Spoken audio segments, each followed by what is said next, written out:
This engine, a high bypass turbofan jet engine, this is the engine that is on all military tankers and all commercial carriers, is in essence a jet-powered fan. 90% of the air that moves through this engine is non-combusted. This engine, by design, is nearly incapable of producing any condensation trail except under rare and extreme circumstances. And again, we have film footage of aircraft flying at altitude with nozzles visible, turning on and off.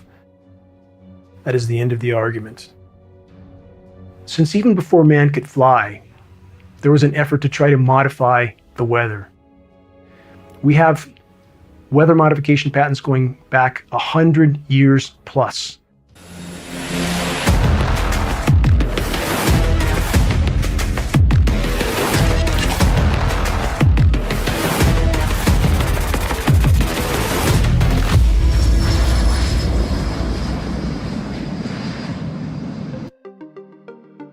It starts with a simple question and ends in objective reality. Through our journey from there to here, we find one another and ourselves. And as the next 24 hours breaks free from our last, we gaze onward in reflection of the day. Come to your own conclusions. Stay vigilant. Welcome to the Daily Wrap-Up.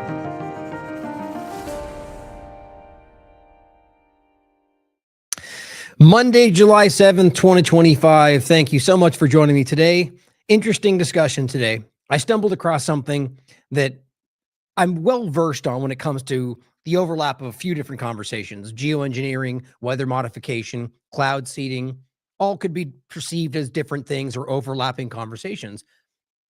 But this discussion that kind of came off the typical partisan kind of throwing out things that aren't necessarily verified in the moment to, in some cases, cover up something that was wrong or something that didn't happen. Overall, something that nonetheless has always, as we've discussed at the time, been something you could prove to some degree or another. And we've talked about geoengineering, weather modification, going back a very long time on this platform. One of the things we say about this all the time, or plenty of topics we discuss, is there's mountains of evidence to show you that this is something that has been tested, worked on, to the point to where we talked about Brennan, I believe, speaking at the what was that again? I think it was the CFR. I forget the exact location, but Brennan speaking in 2018 about a geoengineering program, or Harvard doing their own. And it's interesting the way people still regard that. The point is that these things are very real, in my opinion, because the evidence shows that. It doesn't stop them from being used or lied about, manipulated to alter the way people perceive things or use it at times to distract. I'm only saying that to discuss it in the way that it's applied in the partisan field today. Now, when we discussed the predictions around January 4th, for example, and the storm happened on Texas, a lot of people started talking about the potential of weather modification. I felt that was sort of a way to distract from the fact that a lot of other predictions didn't take place. As I said at the time, at that moment, as I said, we pointed to it, and what I was looking at the evidence did not in any way indicate that you could prove at that moment that you could see that there was weather modification.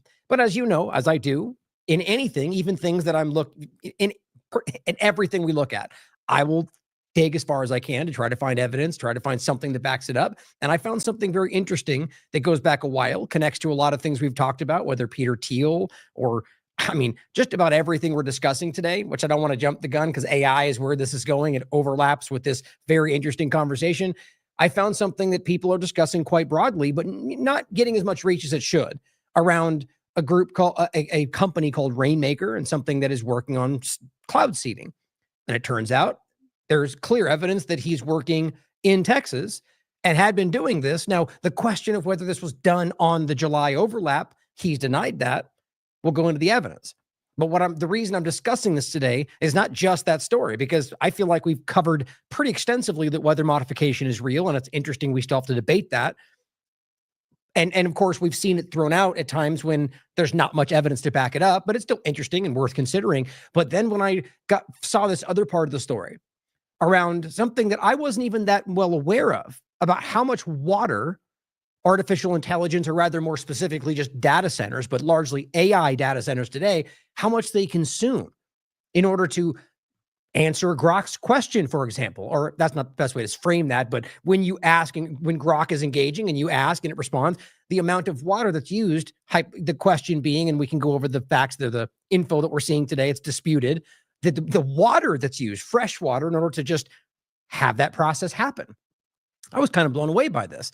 And so then when I start standing back and looking at a couple different pictures, like the water conversation, which we've talked about a long time, it's not really that, I think everyone's considered whether water will or when it will become sort of the next disputed or war, whether when the water wars, when people start fighting over control of water because it becomes a resource diminishing resource rather, that thought is not new. And if and when that will come to pass.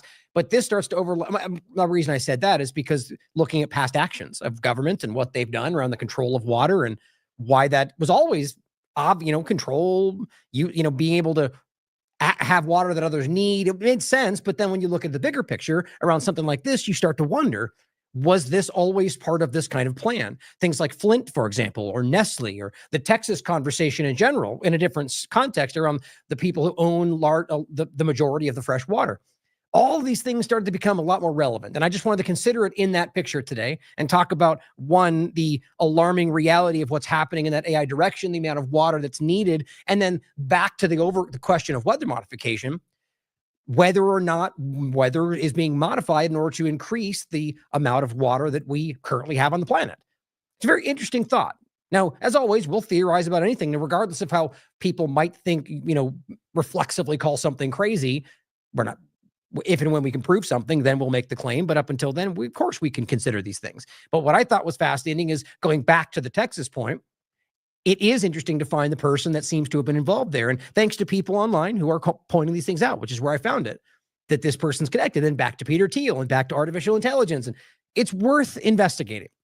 So trust me, that's just whetting your appetite. Stay tuned today to watch all this, because there are some things that are, including the Rainmaker company and of course, on none other than Sean Ryan's podcast, having a conversation about weather modification, and literally mentions Texas and cloud seeding. And so it's not disputed whether they're claiming they've done this in Texas. It's whether or not it happened right around that time frame. And why wouldn't it be if it's something that's been ongoing? And why then would he say online that that's not the case? It's worth considering and very interesting, but it goes into a lot of different avenues. So stay tuned. I think you're going to find this very interesting. And it's not some frivolous kind of random conversation that's rooted in nothing but hype. There's facts today that are very interesting that I think are worth your time. So let's start with a couple of points that I wanted to show you that aren't necessarily the focus of today, but I wanted you to see just so we didn't lose them, because it's important, just so you don't miss it in all that's going on today. I will be talking about this in the next show, but this was yet another whistleblower, an IDF member who spoke up.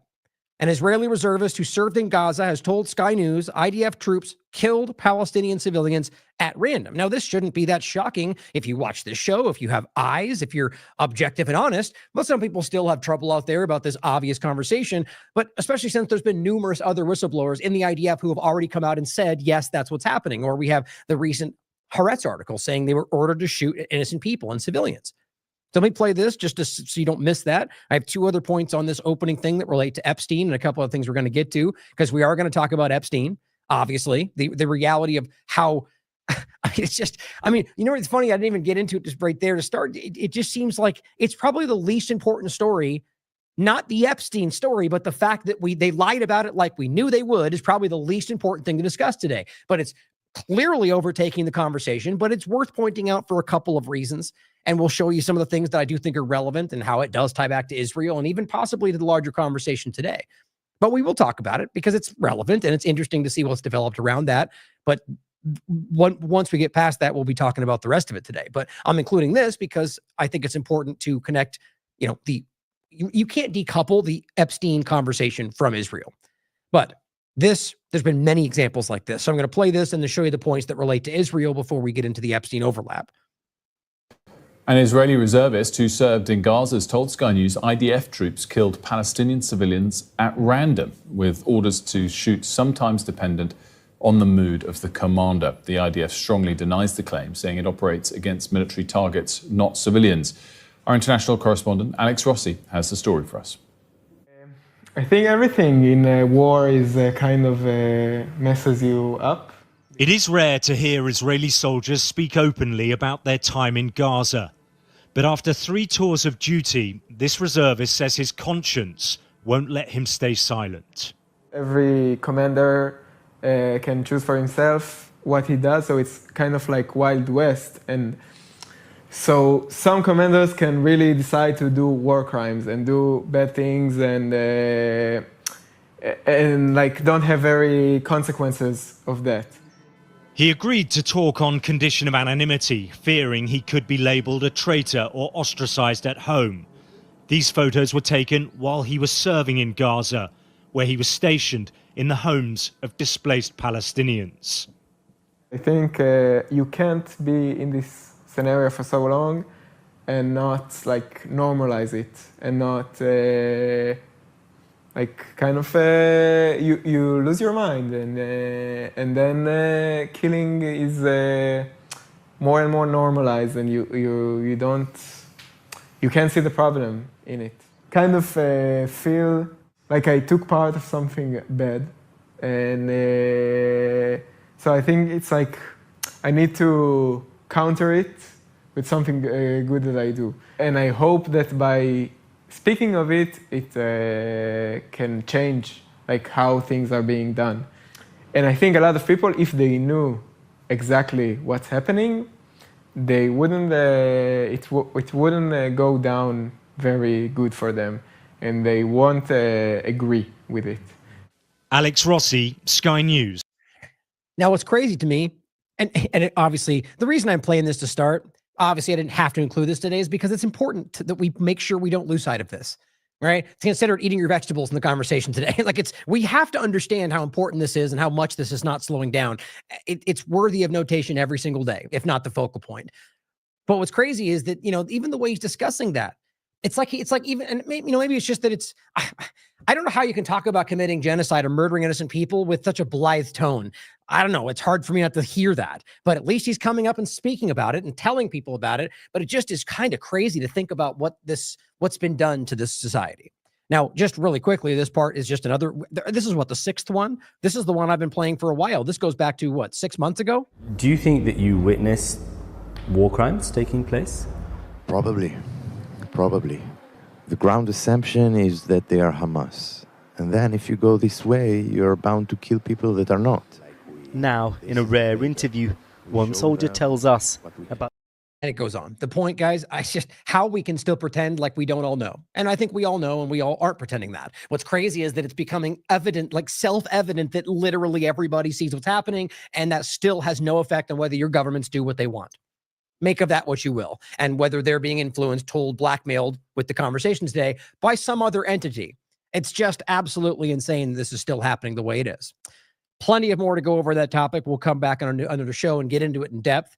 But it just doesn't slow down, guys. And including this as well, we just showed in a recent show from Haaretz, in case you missed it, directly from the IDF. It's a killing field, that direct quote from the IDF. Soldiers ordered to shoot deliberately at unarmed Gazans waiting for food.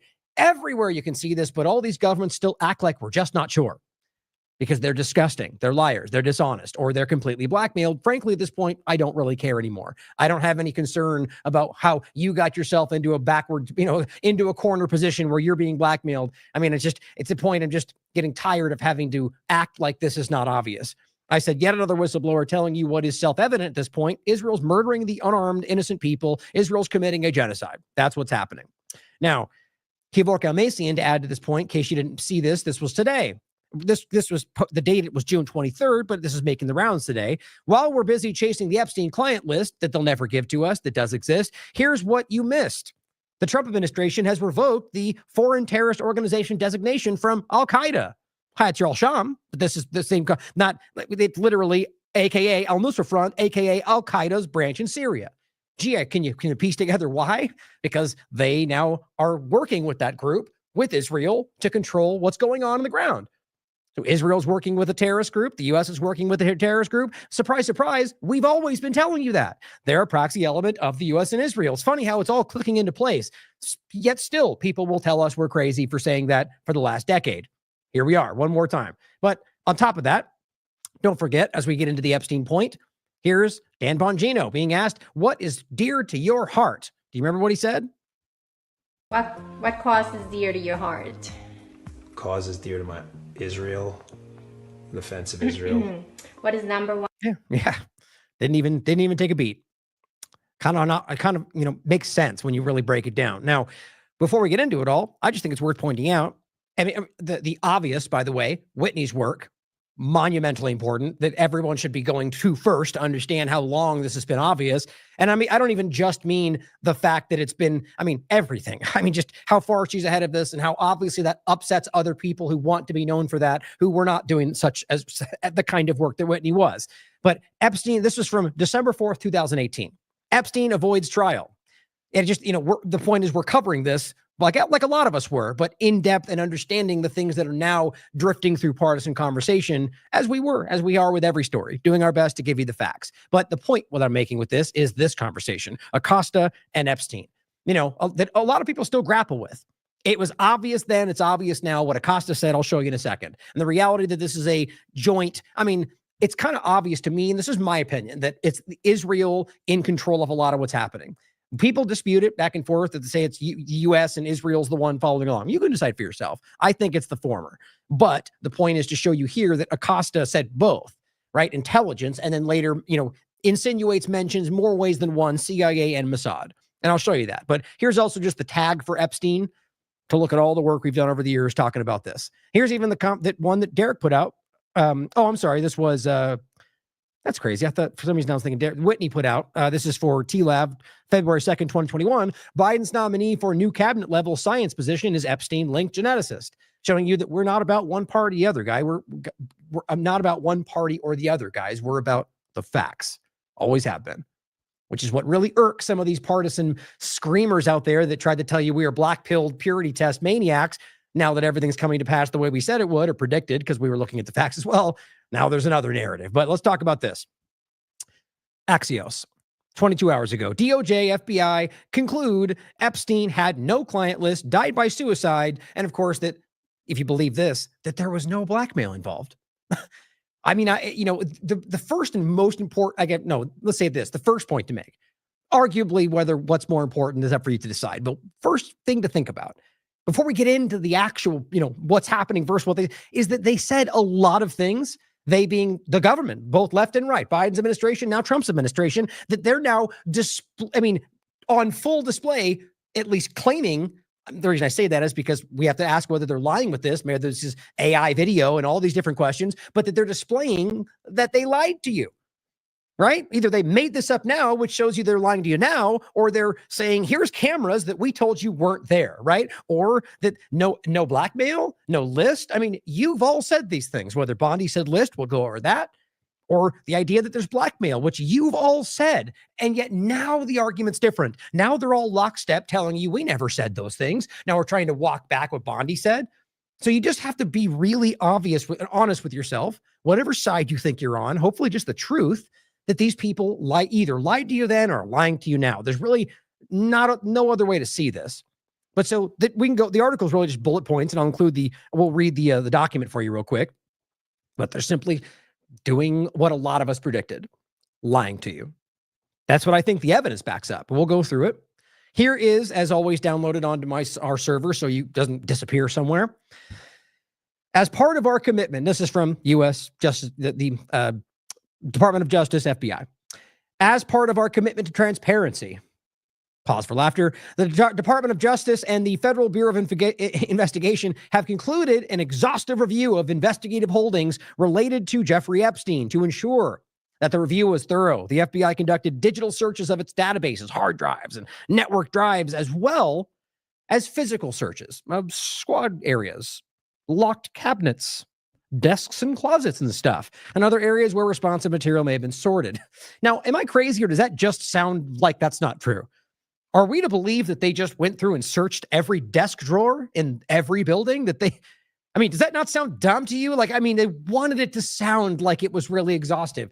Or maybe I'm wrong. Maybe they literally went to every single desk drawer and every single squad area and cabinet Every single one. I mean, do you realize how insane that sounds with what we're talking? And why would it be? I mean, you could simply just argue that they just wanted to sound thorough and they searched a lot of areas, but then included things that weren't true. What do you think about that? I just don't find it even plausible that they went and searched every desk drawer, even in every area that this might have been conducted in, because that sounds a little bit insane to me. And then that point is, why would there be Epstein files lingering in cabinets and desk drawers? It feels like they didn't think that through. I'm just going to put that out there. Then it went on to say, and hey, if we're seeing what Cash and Bongino have been doing, it's like everything else a part of this current administration. Noam and Bondi, these people seem like they're out of their depth, to say it very nicely. These searches uncovered a significant amount of material, including more than 300 gigabytes of data and physical evidence. Now, even that makes it sound like they somehow scooped it together from multiple sources. I just find that to be an odd way to look at that. The files relating to Epstein include a large volume of images of Epstein, images and videos of victims who are either minors or appear to be minors, and over 10,000 downloaded videos and images of illegal child sex abuse material and other pornography. Now, even that alone, there's not a single person, not an actionable thing in there to get somebody charged with a crime or arrested. Maybe it's all just camera forward. And even that, though, it's like, I'm not saying anybody should have to look at this or prove, but I mean, we know this stuff exists. We don't need to see horrible things like this to prove that that's existing or that's what Epstein was involved in. But they keep making a lot of big claims, like Bondi, and saying all the things they were. Like, read the next paragraph and you'll get more what I'm saying. Teams of agents, analysts, attorneys, and privacy and civil liberties experts combed through the digital and documentary evidence with the aim of providing as much information as possible to the public while simultaneously protecting victims. That's really the argument, which everyone understands, for why some things don't get shown, because we got to protect the victims, which is true. But it's a gap where people that are usually dishonest can be dishonest. Now, it says much of the material is subject to court-ordered sealing. Only a fraction of this material would have been aired publicly had Epstein gone to trial. As the seal, even that, it's like they're already defensive. It's a weird way to write that. As the seal served only to protect victims and did not expose any additional third parties to allegations of illegal wrongdoing. Through this review, we found no basis to revisit the disclosure of those materials and will not permit the release of child pornography, which, again, no one's asking them to do that. But there's a lot of in-between things going on in there. The point is, with all of that we just read, are you to believe that there's not a single piece of evidence that shows you another person that, like, the claim that we'll get to the clientless point in a second, because they're kind of overlapping right here, which is that not a single person who allegedly, like, how do you know they're trafficking in sex then? How do you know they're doing anything with children? If we don't have a client, then there's nothing, the crimes aren't there. Other than just possession, right? Which is obviously a crime, but that's not what they're claiming. They claim they have more. Where are the clients then? Well, there's a lot of things that you think right there, what we've discussed, maybe because there are a lot of high-level clients, which is what this was. And they don't want to put them in jail, but they want this to go to bed. I mean, their point is, whatever it is in between all this, there's something not connecting. And I think we all recognize that. And it says, this systematic review revealed no incriminating client list. We'll come back to that. You mean despite Pam Bondi saying explicitly that was on her desk? They're trying to claim she meant something else, but she was asked point blank. We'll play you in a second. There was also, and by the way, she also said the same thing in an interview after that. In fact, 3 times really, but the 2 we'll show you today, which are undeniable. There was also no credible evidence found that Epstein blackmailed prominent individuals. I mean, that's got to be the most prominent claim in this whole thing that I think every one of them have made claims about. And it says, as part of his actions. The whole thing for me, that's the central issue. In regard to what the political issue is, who is being blackmailed and who's involved in that. And I think you know where we're going with that. We did not uncover evidence that could predicate an investigation against uncharged third parties. How about just a second party? Where is the third? Well, we're talking about Epstein here. Ghislaine Maxwell is arrested for what? What is this idea that there's something else involved that they're not showing you is really hard. You can't miss it right now. Consistent with prior disclosures, this review confirmed that Epstein harmed over 1,000 victims. I mean, even that right there. So are we just literally trying to make this about Epstein individually hurting every single person, which is not that outside? It's not impossible. But again, I'm not going to belabor the point. I just want it to be very clear. The idea that they keep telling you that there's something else there, people they're working with, and now they're putting a pin in this and claiming that's not the case. They really led a lot of people on in this movement as if there was going to be this bombshell, and now pulling it back. You should ask yourself whether that whole claim, even though they knew they wouldn't show you, what was that for? Why would they now make themselves look bad? Because they needed you looking somewhere else then. That's what I would argue. Each suffered unique trauma in regard to the 1,000 victims. Sensitive information relating to these victims is intertwined throughout the materials. This includes, I'll add one more thing. Thousands of victims, right? Many of those victims will testify that he was not the one doing stuff to them, that they're not the only one, that there were other people involved, which we've heard. And I'll show you a brief list of the people they have the names of in regard to, which in a way serves as its own list, to be honest, but it's about, they can't prove they're involved with crimes. They were just overlapping. It's kind of the same thing. But why aren't those people, where are the charges? These are coming from firsthand testimony. Each suffered unique trauma. Sensitive information relating to these victims is intertwined throughout the material. So that's how they're saying we can't show you anything because it's all intertwined. This includes specific details such as victim names, likeness, physical descriptions, places of birth, associates, employment history. One of our highest priorities is combating child exploitation and bringing justice to victims. Perpetuating unfounded theories about Epstein serves neither of those ends. Don't keep talking about this, is what they're saying. To that end, while we have labored to provide the public with maximum information regarding Epstein and ensured examination of any evidence in the government's possession, wink, wink, it is the determination of the Department of Justice and the Federal Bureau of Investigation that no further disclosure would be appropriate or warranted. After a thorough investigation, FBI investigators concluded that Epstein committed suicide in his cell at the Metropolitan Correctional Center in New York on August 10, 2019. This conclusion is consistent with previous findings, including the 2019 autopsy from the New York City office of the Chief Medical Examiner. Now, remember, I think the first and the main autopsy, the guy was very clear about the hyoid bone and the way that happened. His expert opinion is just not possible. They don't care about that. It's not even included in here. Or any number of the other obvious absurdities around how he's capable of killing himself in a place designed to stop you from killing yourself. We've got over all of this. And it says, the November 2019 position of the U.S. Attorney's Office, for which they claim the same thing, that he killed himself, and the June 2023 conclusions of the DOJ. So all the government people involved claim that nothing happened. Don't look, nothing to see here. The conclusion that Epstein died by suicide is further supported by video footage. Here we go. Of the common area. The video that they've all told you up until now just didn't exist until, oops, yes, we have it now. And guess what? It just so happens to, they claim, disprove what you're claiming is possible, even though the video in no way does that. And in fact, we'll go over it. Not only does it open up a hell of a lot more questions, there's a gap, there's a minute that's just not there, that no one's really addressing except online. There's all sorts of, the idea that this is even proving anything, that it's not even looking directly where you'd think, or the idea, like we just told you, or the fact that James Lee says when he looked it up, the program said it was AI. It's just, the bottom line is, in no way does this resolve the situation. And I'll show you why. Just because they say it is, I think they're hoping that they can just say, this is everything you should want. Like some mind Jedi, and just all of a sudden the Republicans go, this is everything we ever wanted. I don't think it's not working. I'm seeing more Republicans right now screaming about this than anybody else. It says,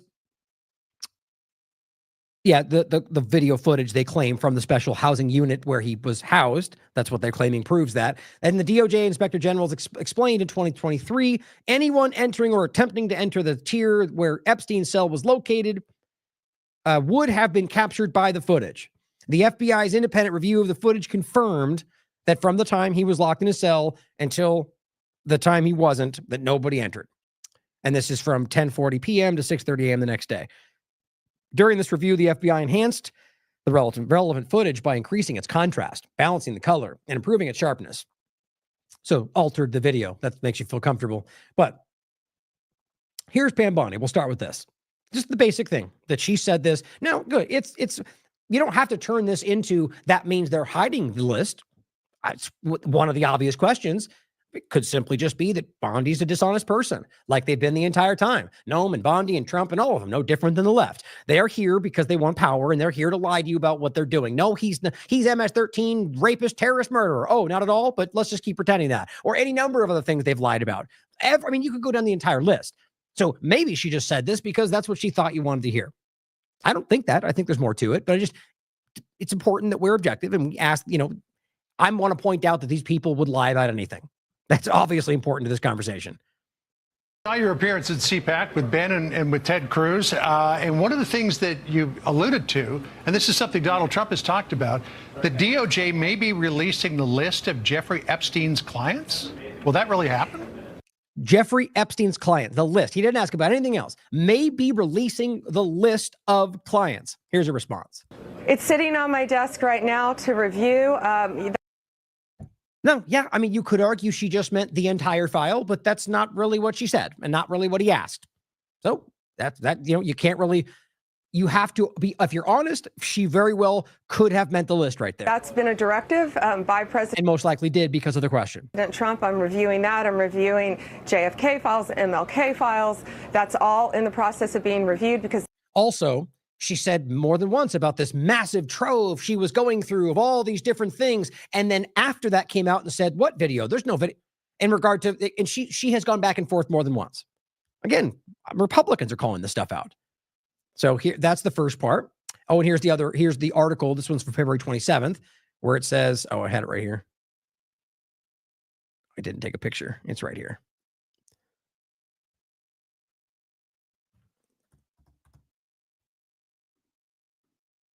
Saying Bondi was asked during a broadcast, the Department of Justice may be releasing the list of Epstein clients. I guess this is just the same reporting of it. It's sitting on my desk right now to review. The point is there's at least 3 examples that you can find where she was discussing this in that kind of context. But none of them are, I mean, it's hard not to call that explicit. It's exactly what's being asked.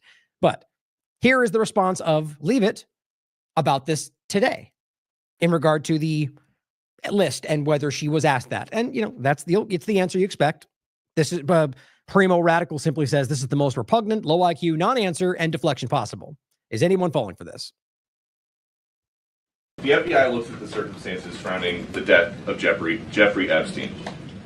According to the report, this systematic review revealed no incriminating client list. So what happened to the Epstein client list that the Attorney General said she had on her desk? Well, see, even he's asking it exactly like that. Now, again, it looks like this video is getting all wonky for me for some reason. It's the way the world is going to be for us, and hopefully not. I mean, the technocratic post world we're living in. But I'm trying to hopefully pause it. It'll get back on track. But forgive me for having it be out of sync. It's really not up to me these days. But so the point was that Ducey is his name, right? He asked it exactly like that because why would you assume otherwise? It's exactly what she was asked. Client list. So what happened to the Epstein client list that the Attorney General said she had on her desk? Well, I think if you go back and look at what the Attorney General said in that interview, which was on your network on Fox News. Got the quote. Go ahead. John Roberts said, DOJ may be releasing the list of Jeffrey Epstein's clients. Will that really happen? And she said, it's sitting on my desk right now to review. Yes, she was saying the entirety of all of the paperwork, all of the paper in relation to Jeffrey Epstein's crimes. That's what the Attorney General was referring to, and I'll let her speak for that. But again, when it comes to the FBI and the Department of Justice, they are more than committed to ensuring that bad people are put behind. And we're so great, and we fight crime, and we're the best, and we fight for you, and we'll always tell the truth, and blah, blah, blah, whatever, everything. And whenever they get into that, it's not that it's not that it's always false, but it's just what they want you to think. It's just so funny that that's not what he asked. The idea that they have to regurgitate the narrative around it all is just it's just tired. We all, everyone tunes out when that happens. But obviously, that's not what anybody thought. Now we got the video. Okay, so let's go through this information. We're not going to. It's what 10 hours long. We're not going to go through it all. But I will show you right out of the gate the one thing that I think is, being called out across the board, but very conspicuous. Note down here, it is at 11:58:54. Hopefully that goes away in time. I think it's you'll see it skip right before it goes to 12. Watch that. 58, 59. Boop. See that? See that little jump right there? That's a cut, guys. There's no way around that. I can see it's hard. It's so long. You have to get it right. There we go. So I'll pull it off for a second. So what you'll see is it goes from, and I won't have to wait the whole time, but it's from 11:58. It comes down to the end, and it just kind of blips out. And you have to realize there's a whole minute right there. We're talking about a minute, which is more than enough for something to happen. So think about how insane that is to put out this very long thing, 12 hours, I guess, or 10 hours, whatever it is. And I mean, it's right here. It's actually 10 hours and 52 minutes to put this out, claiming this it puts it to bed. And then there's an undeniable gap of a minute missing in the conversation. Is that not the most stupid thing in the world? I mean, how everyone, you don't think obviously they would address that, right? If it was something that there was a minute right there, but that will explain why, because obviously we're going to call it out. Might as well play it again. We're here. 54, 55, 56, 57, 11:58, 59, boom, 12. A whole minute goes away. That's just ridiculous, guys. So, or either they wanted there to be this unspoken or this, this question, right? This overhanging thing that maybe they did it right there, or they're trying to hide it from you, or they're trying to hide something right there. I just don't know how else to view this.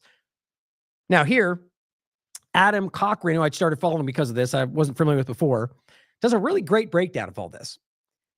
Now, even right now, I'm thinking like, God, I really don't want to spend an hour talking about this conversation, but it's interesting. And it's definitely just mostly because it shows you and hopefully reaches people that need to hear it more than anybody, that this administration is no different than the other, that they're all part of the same problem. So Adam Cochran, he says, well, I'm finally now on Team Epstein didn't kill himself after the mistakes they made in this release. Let's break it down. One, this 10-hour video does not show Epstein's cell. And what you're going to see here, and I can just bring this back up, as I understand it, it's right. Oh, here, actually, he's got the map right here. So it doesn't show his cell. What it shows is this view from outside and around. So there's the camera you're looking at, right? That's the camera. The view they're showing you. What apparently the view is around the shot from it. So it's not even. So all you get is like this corner shot, like right here or right there by the stairs.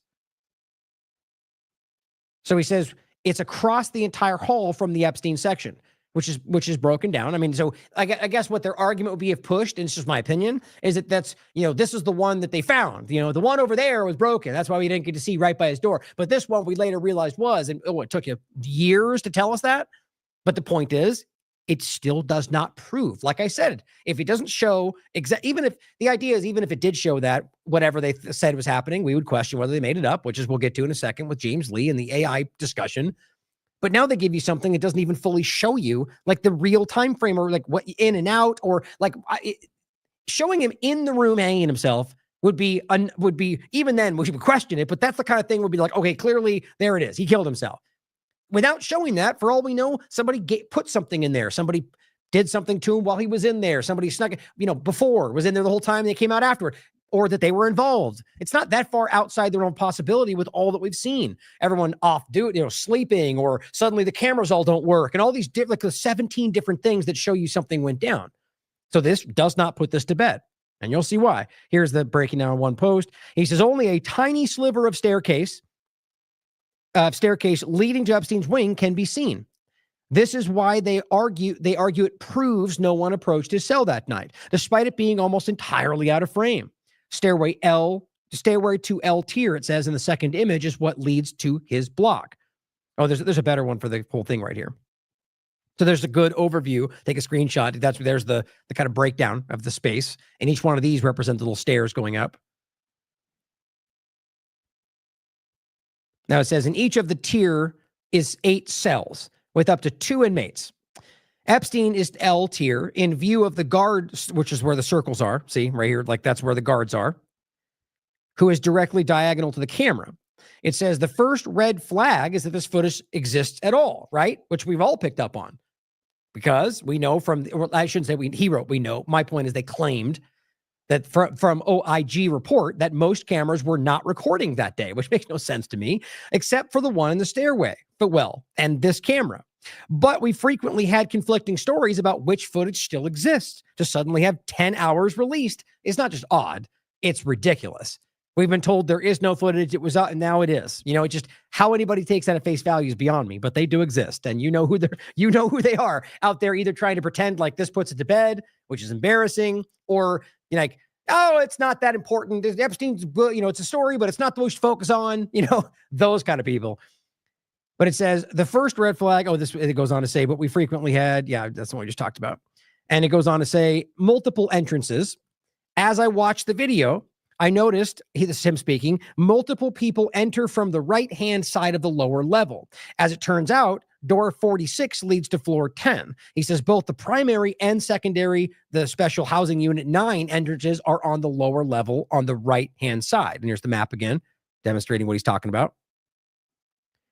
And it says, this means it's easy to enter and go up the staircase to L tier, keeping to the right of the staircase and not be seen. So even then, there's the idea being that this is no way putting an end to this at all, that there's ways around that, let alone the video barely even showing you what they claim it does.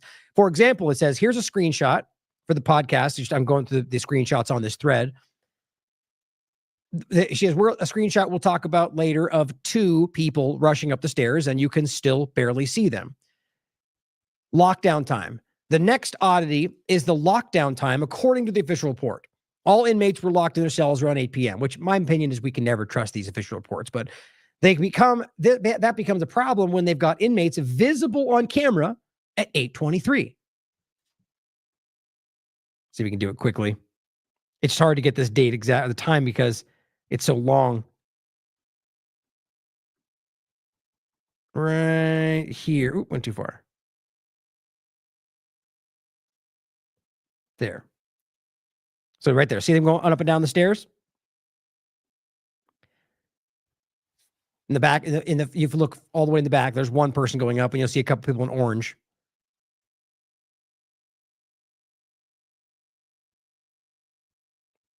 There we go. 55. And you see, ask yourself how they think this dispels anything. That this far away, this corner shot, it just doesn't make any sense. It's, gosh, it's like 30s. Oh, there, right there. See, there you go. Okay. Showing them in the pictures. And he goes, that becomes a whole problem. Stupid platform. That becomes a whole problem when we've got inmates visible on camera at 8:23. Persons unknown. It says we then have a series of people move through the building that are not recorded on their reports, which is not supposed to happen in such a secure location. Somebody then either removed them or they weren't being identified when they were there in the first place. Very suspicious with what we know was happening here. The first 2 are likely non-suspicious in this person's opinion, but oddly not covered in interaction reports.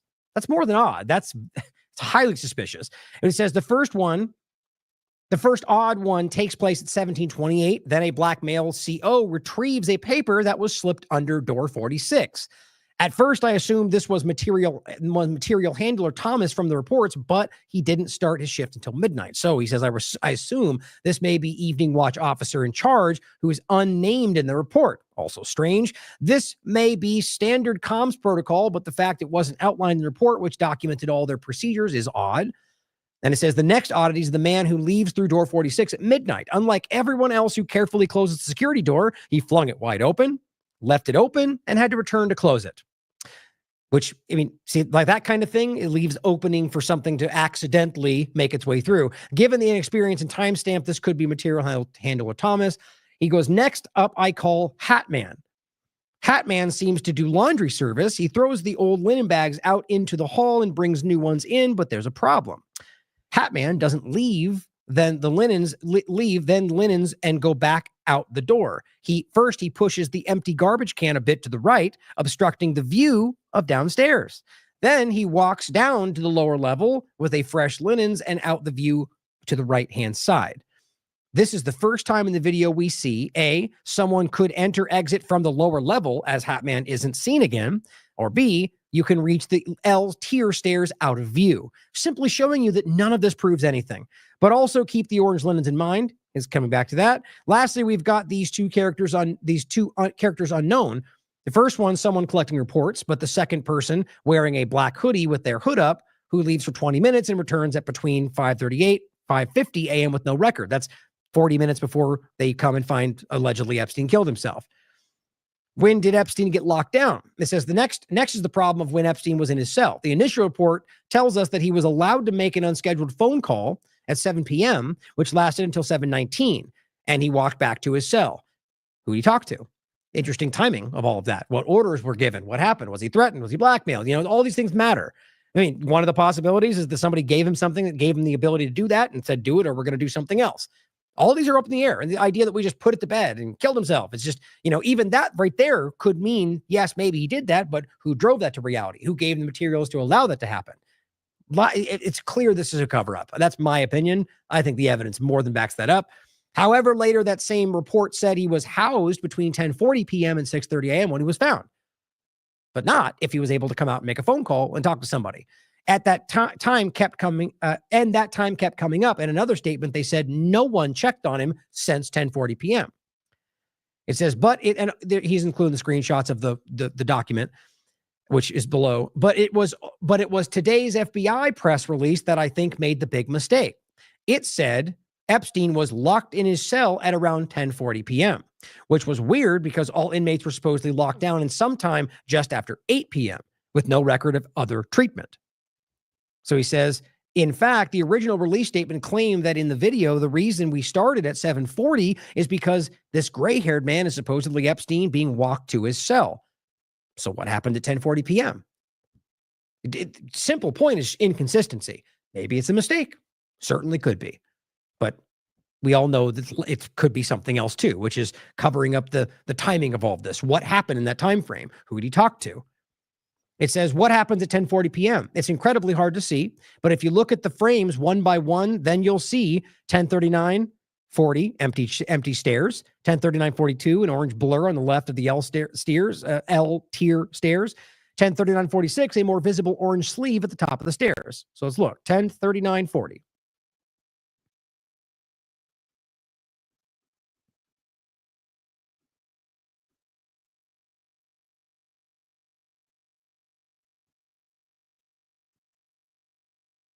Let's see, 10:39. So I think we just missed that first one.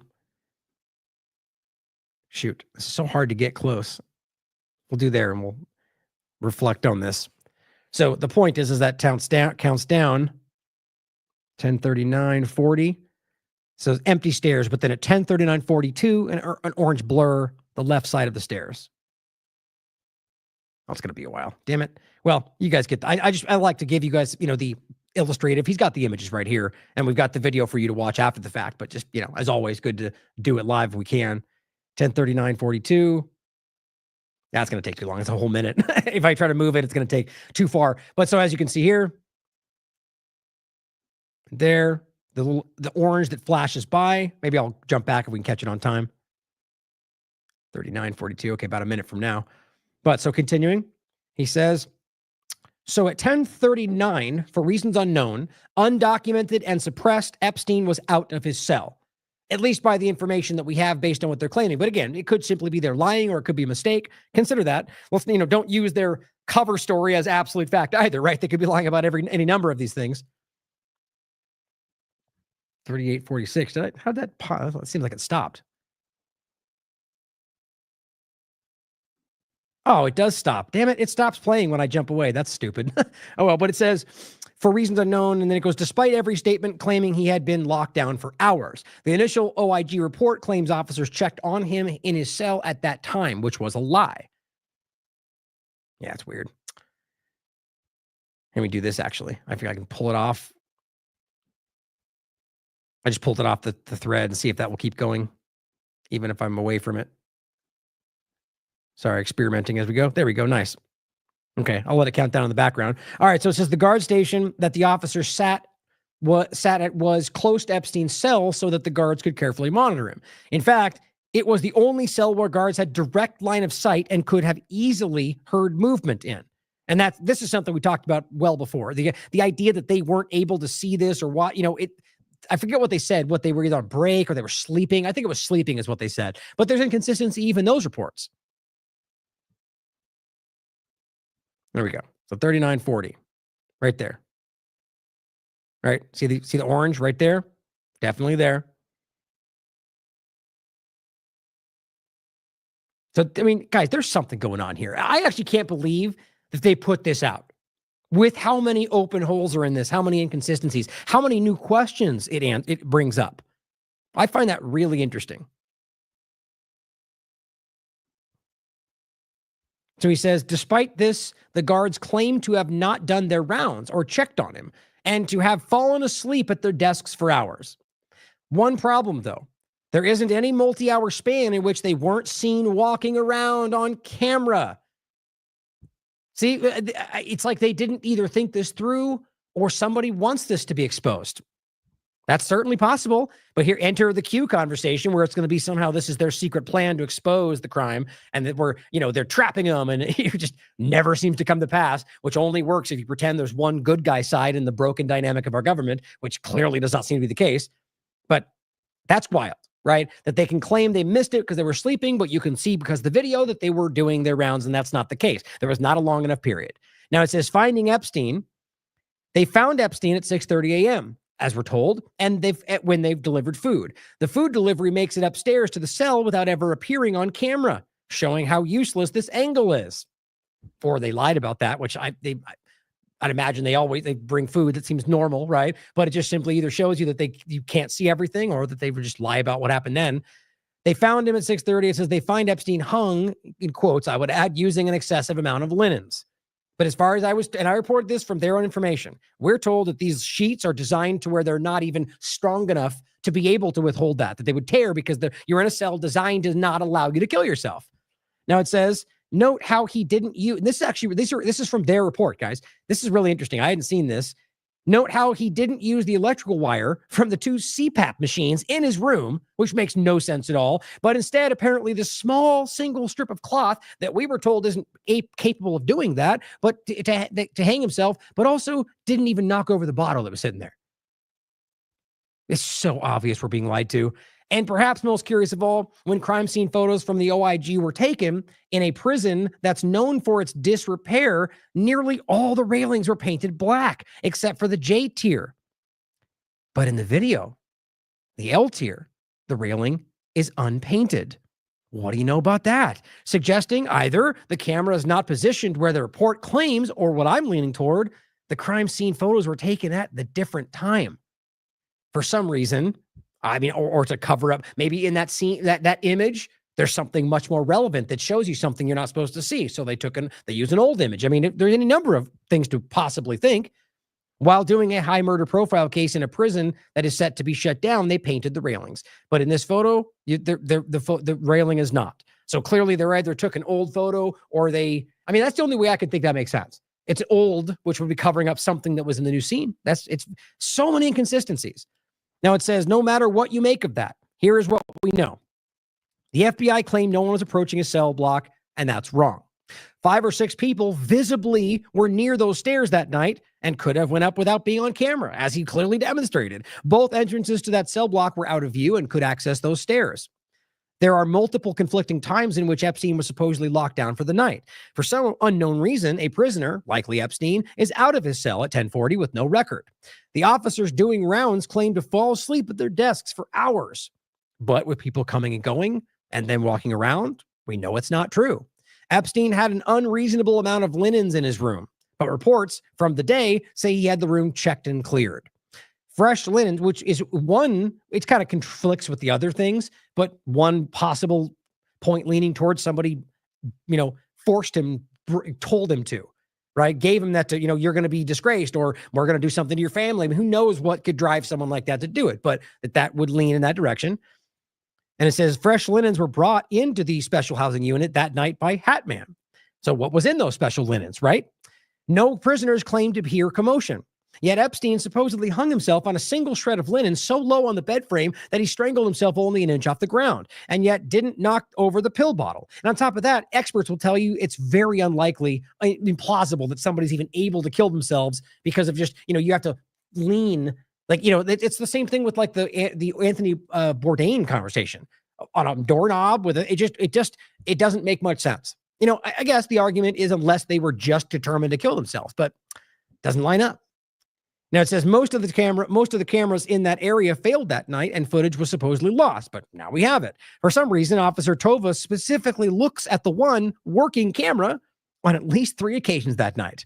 Even before you get into the inconsistencies with claims that he did or did not have a list, or the fact that experts dispute that hanging with linen would result in the kind of breaks found in the autopsy, I think the hyoid bone, it seems pretty damn clear. Epstein didn't kill himself. The victims deserve truth, honesty, and justice, and they don't get that if powerful people sell this lie. Well said. Well said. And he goes, I should also add, I'm happy and well adjusted and plan to be tweeting for a long time to come. Right? Let's all say it together. You know, Ryan's not, I am not suicidal. It's the same thing he's doing right there. He said, if I suddenly disappear or fall out a window or something, and we know that I really nailed this thread. Oh, he adds something at the end here. I don't think I saw this. He says, another damning moment of the footage that I had missed in first. It's been cut. Oh, that was the point we went over. Yeah. So that's the blip in all of it. So it's funny how that's one of the most important points. And yet everything he already showed you is more than enough to show you that we're being lied to. I think anyway. It's very wild. Now, as Grace rightly points out, very gracefully, literally one of the first things reported was the cameras were down. It's just how stupid this gets, right? And they think you're going to fall for it. James Lee posted this out, and you can do it for yourself. I mean, what I get is inconsistency, which is just the way these things are today.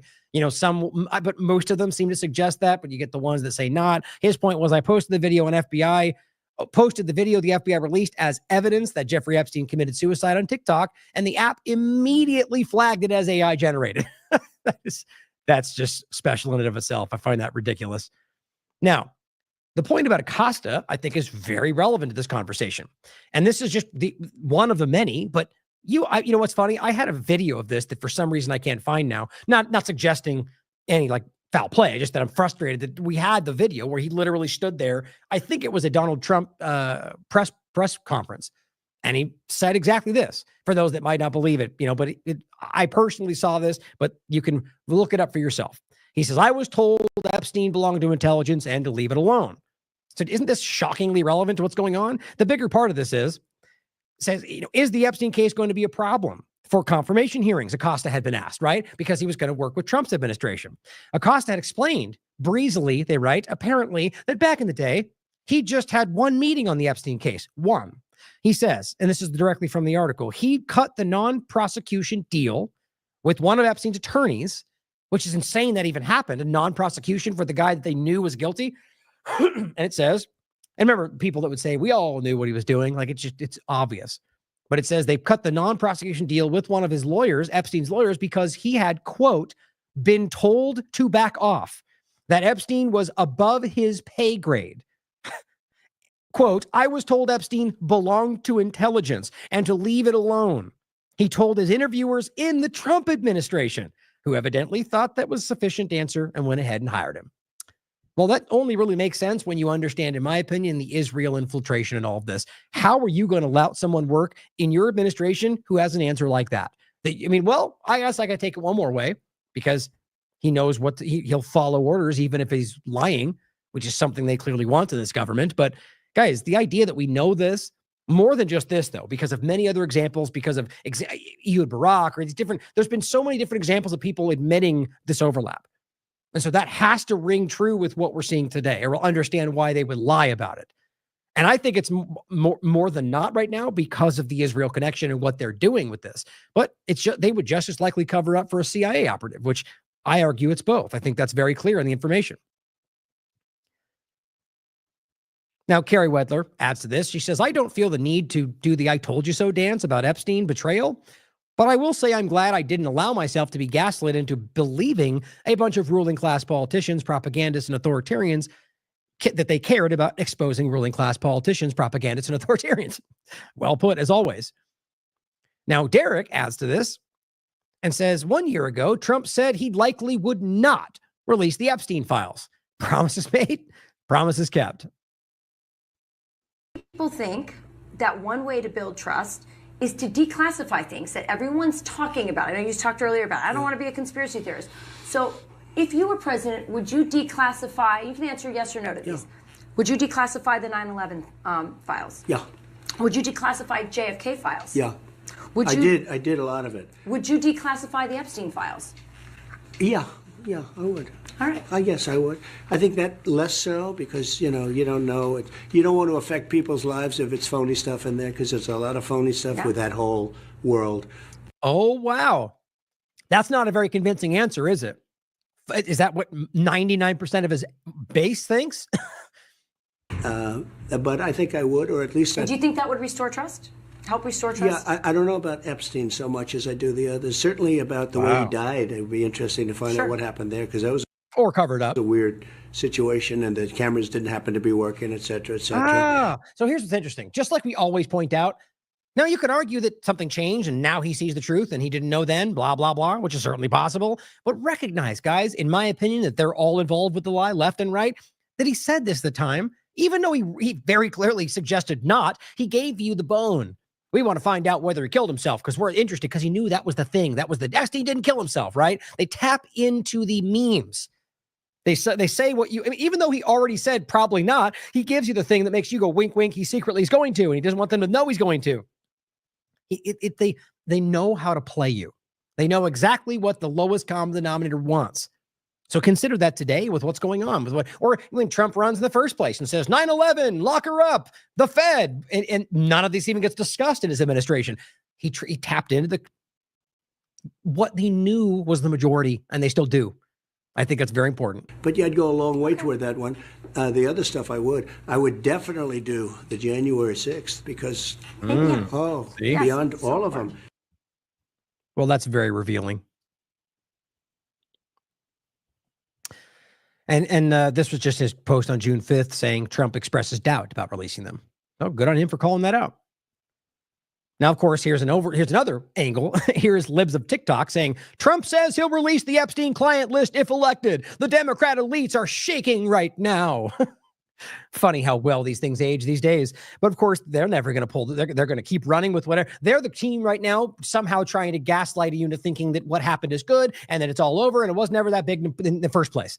Right? These people who want you to believe it's all about the Democrat deep state pedophiles, which there's some level of truth to that, and it goes across both parties. The idea that now, after there are no Democrats being arrested, that they would act like this all is put to bed. It's pretty damn embarrassing. And as Michael Tracy says, 2024 was a masterful innovation in GOP campaign propaganda, leveraging ascendant alt media into a hugely potent asset. Imagine telling these podcasters last fall that by July 2025, Trump would bomb Iran, terminate the Epstein files, and become bitter political enemies with Musk. That is wild. Here's what this clip says. But a lot of big people went to that island. Like you. But fortunately, I was not one of them. It's just very strange for a lot of people that the list of clients that went to the island has not been made public. Yeah, it's very interesting, isn't it? Look at the way he's even speaking, by the way. Personal opinion, completely my opinion. He's got a very weird look and feel to him right now. Like it's, I don't know, just the way he's talking. Like, you know, I get the sense of dishonesty. My opinion. Interesting, isn't it? Probably will be, by the way. Probably. So if you're able to, you'll be. Yeah, I'd certainly take a look at it. Now, Kennedy's and there's that. See how this works? It's the same every time. So I'll take a look at it and claim he's going to do it. The Democrats are they're terrified. And all he really did was give you right down the middle non-answer. And they know their marching orders. How embarrassing for them. But these people aren't even seemingly capable of recognizing how stupid they look, or maybe they just don't care. Interesting, because it's so many years ago. You know, they do that for danger too, because, you know, endangers certain people, et cetera, et cetera. Yeah. Already making it clear, even in this video, that she tells you is for sure that he's kind of not going to do it. So Kennedy is very different from the Epstein thing. He didn't even ask about Kennedy, did he? But yeah, I'd be inclined to do the Epstein. I'd have no problem with it. See, that's not an answer. I'll look at it. I'd be inclined to. Oh yeah, but that's and now. But the point is, down the middle. It's an art form. He does it pretty well, to be honest. But it only really works when you've got blind sycophants that will cheer on whatever they want to believe you might have said. Trump says he'll release them. No, he didn't. And the Epstein elites, or the Democrat elites, are shaking right now. Well, Jack Posobiec comes out and says, I see the libs are up to their old talking point. So whenever there's something that's not working for the partisan game on either side, they shove out their maniac, their screamers to come out and say, the liberals, I can't talk, Democrats and liberals, they're the ones. They did something stupid. Everybody point at the other side, because it's the only thing that works still, right? For the people that need to just go the other side, they're the bad guys. No matter how bad our thing is, they're worse. So we can ignore it right now. It's sad. It's childish. It's paternalism at the end of the day. He says, I see the libs are up to their own talking points, so I have to post us again. If Trump was in the Epstein files, why would Biden and Garland have released it? Why wouldn't they have released it? Gee, that's a Gordian knot. I mean, maybe because partisanship's an illusion, Jack. But you know this, it's your whole shtick. And I put out an old meme that we had from TLAV back in the day. Don't get caught up in picking sides. Get educated and research issues. The more people play favorites and stay loyal to their team, the more the deep state will continue to volley society back and forth through illusory partisan politics. Right? Look how consistent we've been with our principles. That's like 2016 we made that. The bottom line, guys, he knows the answer. That doesn't mean that is the truth, but clearly there's an answer to your question. If and why? Well, because the partisans, an illusion. They're all on the same team because they're all on the list. I mean, there's so many possible things, but he just wants to float it like it's somehow this sage wisdom. Clearly, we know it's only the deep state Democrat pedophiles. Lazy, guys. Jack Posobiec is in and of himself, stems from Israeli Freudian slip or just a slip, but the intelligence, right? These people know what they're doing. Now, that doesn't have to mean that you're on some operation, but the guy knows how to play people using operations, and the guy is very actively pro-Trump no matter what all the time, like all of them are. How do you trust someone like that? When you can, like a cat turd that says, I'll never defy Trump, I'm always on Trump's side. Well, okay, then you're literally telling us that you'll lie for him, you'll do whatever he says, you'll cheer it on even if it's bad. Yeah, we've all seen that. So how can you even take someone like that seriously? Well, Charlie Kirk, making that point, says, if Trump was on the Epstein list, why didn't Biden release that info and stop him from being president? Well, almost like they've all gotten the same talking point, right? Maybe because they're all on the list, Charlie. It's just lazy. Here is a clip from Catherine Austin Fitts giving you her opinion whether Trump is on these files. Trump's Epstein file is bigger than the Encyclopedia Britannica is the way I would describe it. So you being from the Netherlands might not know the Encyclopedia Britannica, but it's a huge, when we were kids, we had a, like 25 volume Encyclopedia Britannica. So, yeah. So he and Epstein were best friends. Trump. Yeah. Yeah, right? Yeah, for a long time. Well, you can see the pictures everywhere. Well, the one I love is, so Epstein was basically part of the Les Wexner operation, and Wexner bought him a house on East 71st Street. So I used to live, I had an apartment on East 64th when I first got to New York. So it was my neighborhood. Anyway, so he bought him a house on East 71st Street. And then after a relatively short time, he moved him next door to a much bigger house, which is the one you always see in the pictures of Epstein's house. The first house he sold to Howard Lutnick, who's the Secretary of Commerce and co-chairman of the transition team, right? So Lutnick for many years was Epstein's next door neighbor, which to me intuitively makes a lot of sense because Epstein was primarily a money laundering network, in my opinion.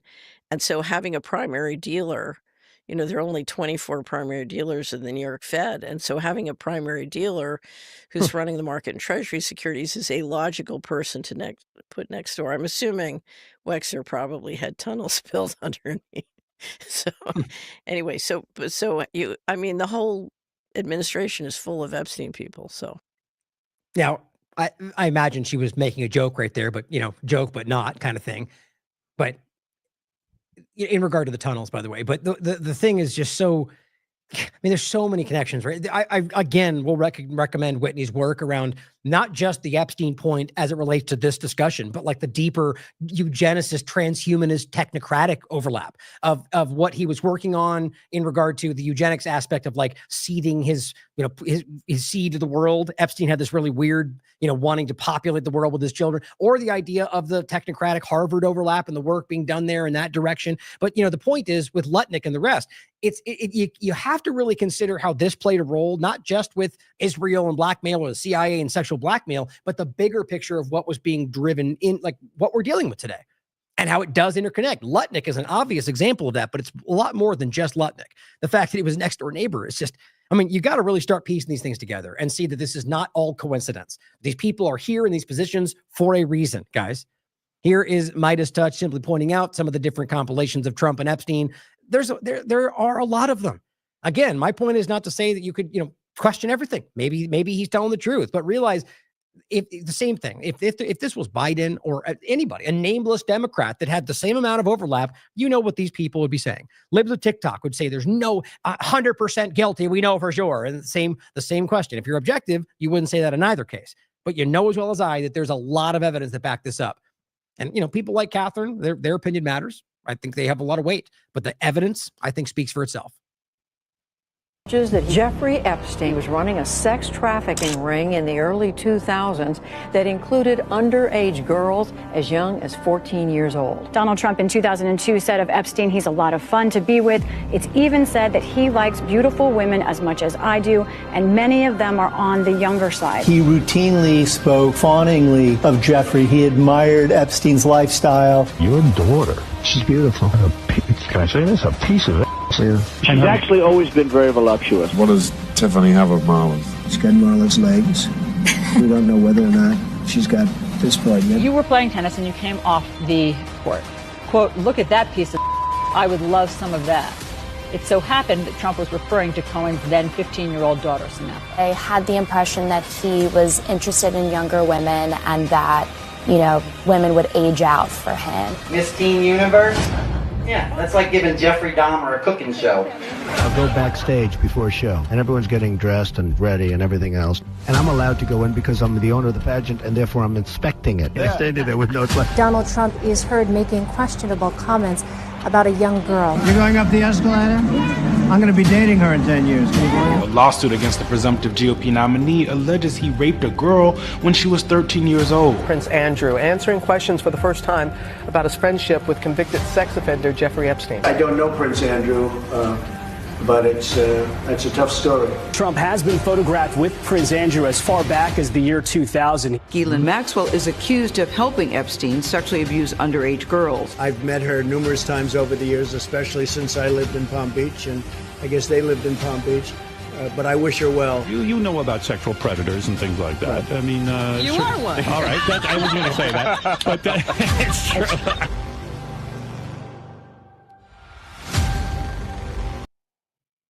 Now, obviously, to be objective, the simple point to make, whether true or not, is that you know as well as I that people would lie about that for their own benefit, right? Whether Democrat, Republican, or just people that don't like him, people that want power or money.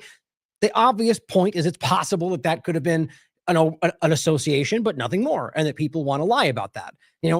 This is what you're going to get the argument from. The Trump derangement, the Democrats hate him, he's trying to save the country, and they want to start whatever it is. Certainly possible. Consider all of that. But also consider the evidence and consider that there's not much on the other side of that to argue against why that's happening other than, they just would like to do that to hurt him, which sure matters.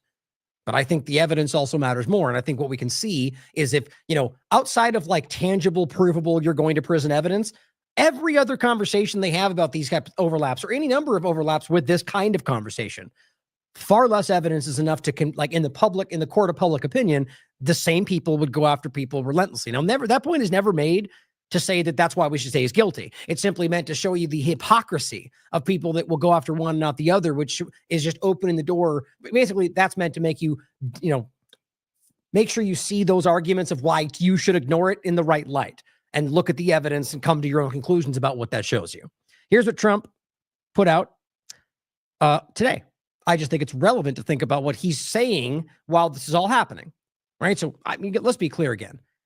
The amount of Republicans who are like seething about this right now, it's wild. It's overtaking Twitter and every other conversation that I can see.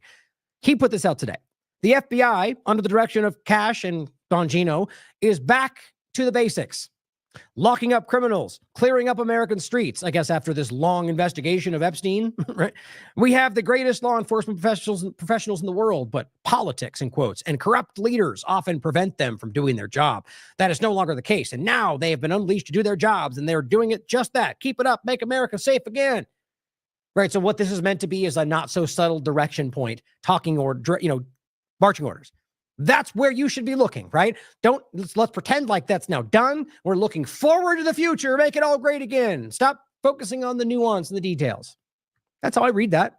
Funny. I respond, Hong Kong with Clown World down at the bottom. Because that's what Orwell and I were talking about that. And the point being, though, this is like tone deaf to what is happening in the conversation right now. And I didn't see anything else about it. So we get people like this who see the direction like they do, and they dutifully follow it like the sycophants do. I'm not saying we need to move on from Epstein, says Insurrection Barbie. I want to see accountability for everything. What I'm saying is that Epstein is not the end-all, be-all defining moment of the Trump presidency like people on here are making it out to be. So you can sell you some more rage and make money. Wow. It's not the reason why I support Trump or support President Trump. I would support or not support Trump. It's important, but so is 100,000 other things. What I am saying is that perspective, nuance, patience, and common sense need to make a comeback fast. Can you imagine that? Think about what they've been saying this whole time. And that's your response to people now going, but now it didn't. What you kept telling us was going to be the bombshell didn't happen. And so now you're chastising people for making too much out of it. I mean, how is that just not the most embarrassingly desperate thing you've ever seen? But they keep doing this. All of them, all the people we talk about on these screaming partisan level. It's embarrassing. I mean, here's people below saying, glad to see you're totally fine with Trump administration covering for satanic pedophiles. Isn't that what they were telling us? You know, it shows you that they don't even care about the things they profess to care about, at least when it comes up against Trump's direction or, a Trump first direction as opposed to America first. Now, Spiro rightfully points out a point that we haven't even gone over, which I think is relevant to mention in all of this, as it also actually relates to Twitter, AI, XAI, and AI in general. Spiro says both found to be not guilty in the same week. Back to sleep. And it's a picture of Epstein and P. Diddy. Now, I don't think you could say that Epstein was found not guilty, but the point is ultimately that, you're not doing it. The point is made, I think. He's trying to make a point. And the idea that Diddy in this is an interesting overlap. Same kind of point, though, for both angles. The interconnectivity of all this, but also the fact that this guy's a part owner of Twitter. And can you imagine? Same old thing. Imagine if it was a bunch of D's next to the name. If it was a Democrat running Twitter and he was a Democrat that got caught and they would, oh my God, Twitter was a human trafficking platform. No, with no evidence, as they usually do in partisanship. But it's funny to see how they react and don't react when it's something that's on their side or not. But with the Diddy point, here's Elon Musk back in 2024. How many people in music industry knew about this? About P. Diddy being accused of abusing 9-year-old boy. And I'm not even getting into yes or no on that. I'm just making a point about the connection to Elon and the conversation of today. Liz Crokin rightly points out, Elon, you've admitted that he's your friend and that he's an investor in Twitter. So you act like you did, it's a weird way to frame that, especially when, again, the point was you're being accused of it, not even found guilty yet. And let's not forget that, yes, here is USA Today. Sean Diddy Combs is one of the owners of the background of Twitter. Investors, owners, like he owns a part of Twitter. I just find it to be wild that no one wants to talk about that in the side that usually talks about that. You know where I'm going with that. Now, Elon Musk comes out around that. I think there's overlapping points that can go in even further than that, but we're not focused on him today, other than the part we might end with if we have time about the party. He says it today. Elon Musk puts this out. The image saying the official Jeffrey Epstein pedophile arrest counter, and it says 0. He says, what's the time? Oh, look, it's no one has been arrested o'clock again. It's just, so think about the amount of criticism he's coming at, you were just like a hair away. You were part of this team 20 seconds ago, telling us they were going to save the world. And now suddenly you're accusing them of covering up for pedophiles. That escalated quickly. I mean, it just needs to show you, as always, that either they were always lying to you before, or the simple point is that if he's now doing this, that means he was either covering for them before or somehow was unaware of all the things that you can see and now is willing to call them out. It's like the people that covered up for Epstein until later it came out and they said, oh, we all knew. Well, that's him right here. In regard to everything else we're talking about, government corruption, Israeli influence, all the things that he was seeing there, all the lies about DOJ they were spinning. Now he wants to call it all out. Now he wants you to believe there's only a one-party system, which we should all know. But then why were you telling us the Republicans were going to save the world 20 seconds ago? Guys, it's just insane. And this is why everybody, I think, whether they like what they're saying or not, are being forced to come to terms with this right now. Thank God. Two-party illusion, guys. False binary. You've been played a long time. We all were at some point. Don't feel bad about it. Just start doing the right thing. Start calling it all out like a lot of people are. Elon Musk, and again, this is like we talked about, I had a good conversation on Fine Points this morning. We talked about this in particular. And the same kind of point is, Elon Musk comes out and says, the bill is bad, lots of spending, and and he's right that it's going to increase it's going to hurt our country in a lot of ways. The point, though, is that people then go after it because now Elon's on the other side. So now it becomes, he said the thing, now it's false. It's basic false binary partisan thinking. The point is, he is correct, but my point, I also think he's lying, or rather using that to manipulate you, using the truth. That's my opinion. And I might not get it today, but if at the end, maybe, but if not the next show, I think very clearly that I briefly touched on it before. The America Party dynamic feels very contrived, expected. And we should very much consider whether or not this was all the plan, or even because of this is now part of the new plan. I mean, can question it all, guys. But my point in saying that is that whether he's lying to you or not, or playing you or not, the truth is the truth, no matter who says it. He says Elon Musk, or the article says Elon Musk reacts to Epstein list report, says final straw. Musk, after the Axios report, said that the DOJ and the FBI have concluded that there were no evidence, Epstein client list, that they said that was the final straw, he said. He says, so then what is Ghislaine Maxwell in prison for? He says Musk posted, which is, he probably gleaned that off someone online. Musk posted to his X platform, referring to Epstein's former girlfriend and associate who procured underage girls for him to abuse and facilitated to somebody, which is the point. You can't have the crime if you're not, who is selling these things, or rather, who is the one buying these things. He says stuff like this does not improve people's faith in government, which maybe just be leading you all into his arms after he just got caught lying or sabotaged. It just seems crazy that you would go to him again. But the point is not that, like I said before, having child pornography on your computer is a very serious crime, and they should be held accountable for it, having material like that. But it's not the fact that that's all that the fact is they told you there was trafficking. That's the point to make. They told you that was the allegation, which you can't have the crime of trafficking if you're not trafficking them, right? The idea that these people are being sold to somebody else is where the crime is committed. And they're hiding that from you is the point. Now, a lot of people are conversing about this right now. This is today, July 7th, after spending weeks and months and years gaslighting you into supporting what this is, or, this grouping, acting like we were going to be saved by all of this. They were going to release the Epstein files. They were going to stop the globalist world order, all those things that are currently happening. This says exclusive analysis. Was Epstein video evidence destroyed by the Biden administration? And you see where this goes. Coping. Endless amounts of coping right now from the partisan liars. The idea that somehow the only thing you can consider is maybe the Biden team lied about it. Okay, well then why are they lying to you about that? Wouldn't they come out and say Biden deleted it all and that proves everything?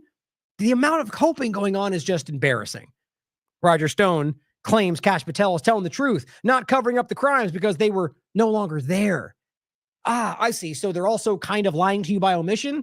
That's the positive story. And why would they cover for the Biden administration? You can't, it just doesn't make sense, no matter how you spin it. But this is what it looks like to try to gaslight and cope and cover for the team you're on. Here, David Icke, or Michael Tracy says, Jones says, meet the old boss, same as the old boss. Now, by coming in and being part of the cover-up, the Trump administration has become part of it. You can't see it any other way. Well, yeah, and that's important to point out. Then when you go on to continue to support that team and continue to tell people they should and act like they're somehow lying here, but still the right side to support because the other side is worse, you're obviously part of the binary lie. As Tracy says, the inevitable result of online conspiracy merchants becoming GOP flunkies. Here's what David Icke says. How did they get Trump and the DOJ to do that, Alex? Come on, mate. You've been promoting a blatant deep state-owned fraud like the rest of the MAGA media, and Trump did this in a desperate attempt to save his own ASS. That's his opinion. I think this is about, well, I guess the way he's probably framed that is to release something that's a false story to hide that he is on that list. I agree with David that there's something else for sure, but the coping is just insane. It really is. It's not hard to see what's going on here. And at the very least, the level 1 point in this is that we're being deceived. Not to figure out why they're secretly the Democrats that are responsible. That's just exactly what it sounds like. Now, Miss Q Universe says, DOJ says Epstein killed himself and there's no client list. Trump's ex-labor secretary Acosta Federal immunity, which we all know, no clients, no operations. So what were they conspiring to do? Host a bake sale? And people are all calling this out. Q and, other people from every direction. David Icke says, well, and it's just his kind of summing them up. An investigation cover-up by Trump appointees finds there are no Epstein client list and there was no arrests, or there will be no arrests. This, by design, puts Trump in the clear for now, despite Epstein calling him my closest friend for 10 years. This has desperation stamped all over it. And will it even dawn on the MAGA media that you campaign to power the same mentality that you once claimed to oppose? The deep state, I do think they're beginning to recognize this. The ones that are honest anyway. The deep state, with its signature cover-ups and suppression of information, was not replaced in the White House in January 2025. It just changed its personnel. The Trump DOJ, Bondi, and FBI, Patel and Bongino, which, by the way, ask yourself why Bondi's not out there defending these conversations right now, says there's no credible evidence that Epstein blackmailed prominent individuals and no evidence that could predicate an investigation against uncharged third parties. Embarrassing. You wonder if Trump is going to make it to the end of his presidency for many reasons. Maybe he will, but is that Thiel-owned Vance doing warm-ups? All right, even if he gets removed, Vance is an obvious replacement for the same team. Now, here's what Zionist Miller put out. Top White House advisor touts historic string of promises kept. He put that out today. Of course, right? Because you got to do the rounds, right? Trump and everyone else, the FBI is moving forward. We're all on the right page. Everyone's happy and we're all on the same page because we're happy and we're not upset, right? Just tell you what you're supposed to think. He comes out and goes, promises kept all the time. Even Republicans are calling this out when he does this on Twitter. What about the JFK file? It's just very clear what's going on here, guys. Now, let's not forget to connect this to the next conversation. This is from August 30th, 2023. Epstein's calendar contained multiple meetings with Peter Thiel. Shouldn't be surprising when we see how this all comes together. Now, we're going to get into the next part about AI, artificial intelligence, weather modification, Texas, and how some of this might play into each other. There's also this report, recent, from June 4th, 2025. Jeffrey Epstein invested with Peter Thiel, and his estate is reaping millions. Investing, overlapped, meaning, clearly, you could argue it's just money, but the more you can see this network, the more you begin to see that there's something much bigger. Epstein was one part of what this is. Now,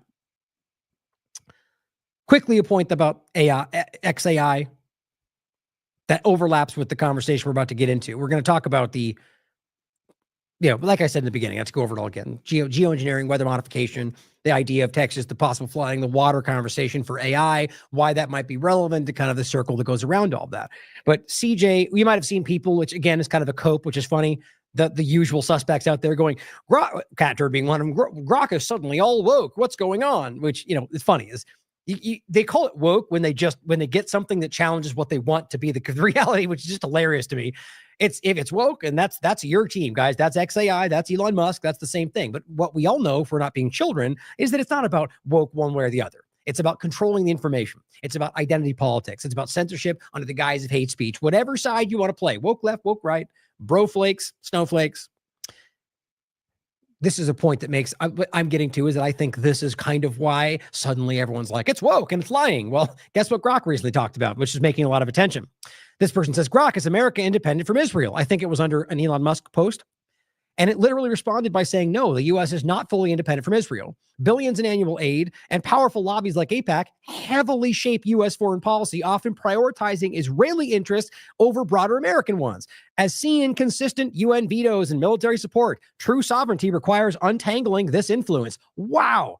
Yeah, meaning you're not sovereign because of Israel's influence over this country. That's what Grok said. You can decide if you believe that or not, but that is not okay for people that want to control this conversation. And so suddenly, Grok is woke. Grok is the left all of a sudden. Where he must be a holdover from the left. I've seen all of those floating around. I didn't see this one. I just asked when it will be free from Israel. Not relevant for the point now. But this is relevant for a couple reasons, just to open the door to the overlap, but also the idea that, let's not forget, guys, that XAI, Elon Musk, as I've talked about here, this was a DARPA program, guys. It literally ended just before he turned it into XAI and supposedly started this new thing. It is a DARPA program. Just like Total Information Awareness became Palantir. It's a government overlap. It is the lie. Okay. So what we're talking about here is, it involves Palantir, involves all of this, is the beginning of this new AI direction through this, all of it coming together. I mean, there's so many angles to talk about. It take too long with DOJ or the government, AI government involved with the actual administrations, or rather, the different, the GSA and the different locations of different, where they're basically turning it into AI run government. That's their own statement. The leaked plan, in fact, came out. I might be able to grab that since we're making the point.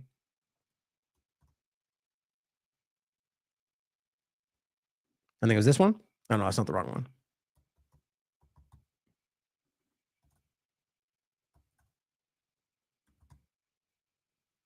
Well, here's the, here's the show, which I'll have the link included. And I guess since we're talking about this, I'll grab this one too. Now, when I do this, guys, it's only just because I want to have that on in the notes in case you want to look back for the previous shows that connect to it. We did this one on March 8th, the impending future of AI government, but who controls the AI? As well as the one I just discussed, which is proven. It's a verifiable reality, right? That the leaked, which has now been proven, that the Trump administration had plans that got leaked on GitHub that were about turning all of government into AI. It's exactly what we're talking about. That's not a secret at this point. So the point, though, is all of that overlap and where this goes, and realizing that not just the interconnected between all of that, but also the funding and the people around it, like BlackRock, we've talked about. And how interesting it was that BlackRock can literally fund Twitter, and that doesn't become the big deal, but if it's even slightly connected to anything Democrat, it's the end-all be-all story. It should matter equally on all of them because it is concerning. BlackRock is concerning. Maybe I'll grab those too, because BlackRock is interconnected to a lot of very alarming things. We've talked about this back in the COVID conversation. We called it the BlackRock takeover of the United States, the COVID coup, which is where they took over the Treasury. I mean, there's a lot of different examples, and I'll grab this one too.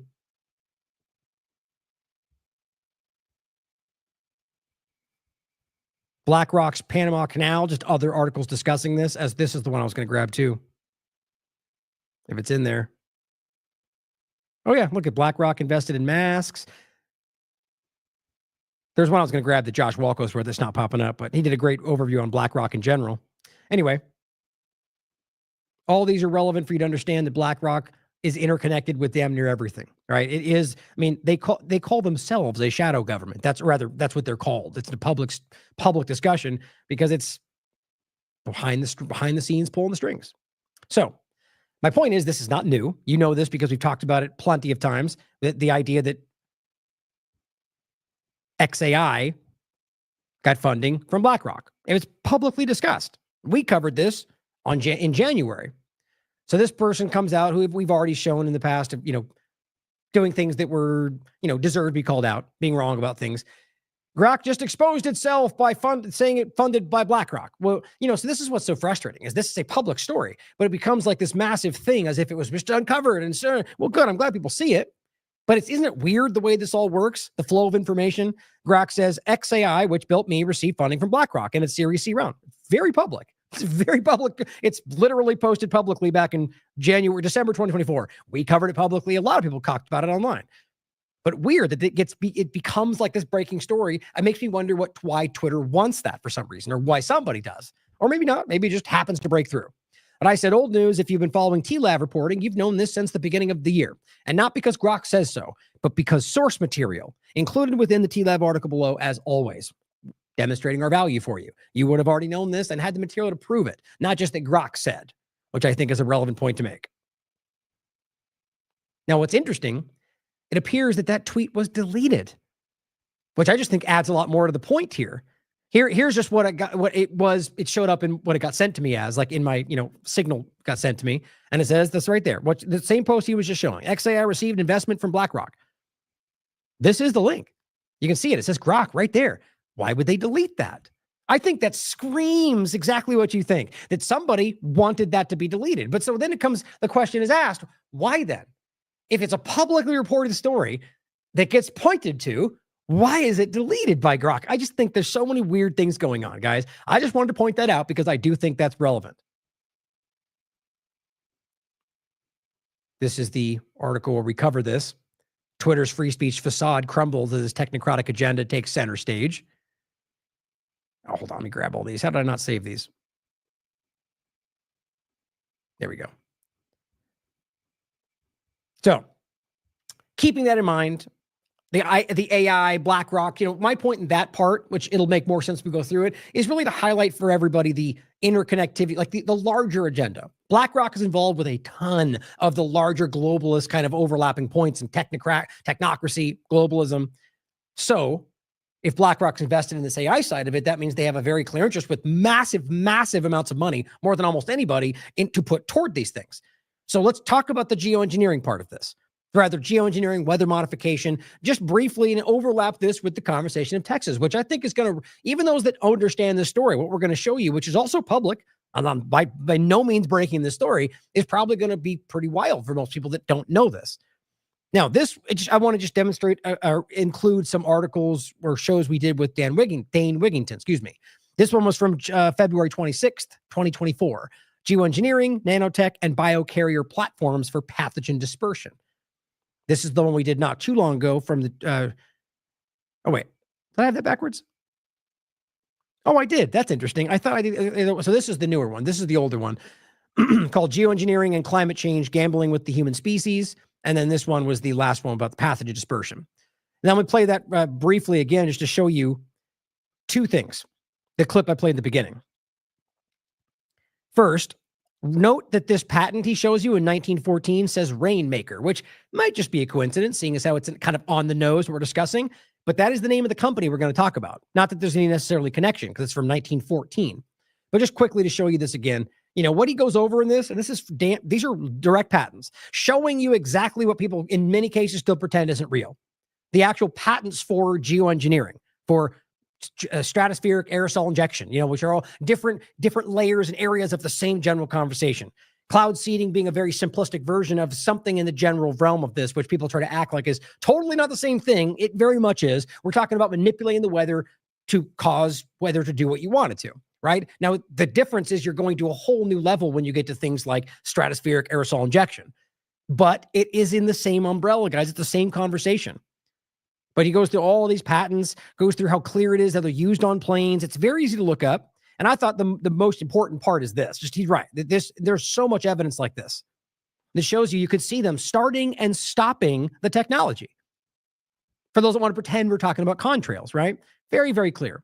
So that being said, there was a massive, weather event that happened in Texas. Death toll in devastating central Texas flash floods climbs to at least 95. Dozens still missing. And in general, I think I have those right here, asking just people about what they saw. Here, where was it?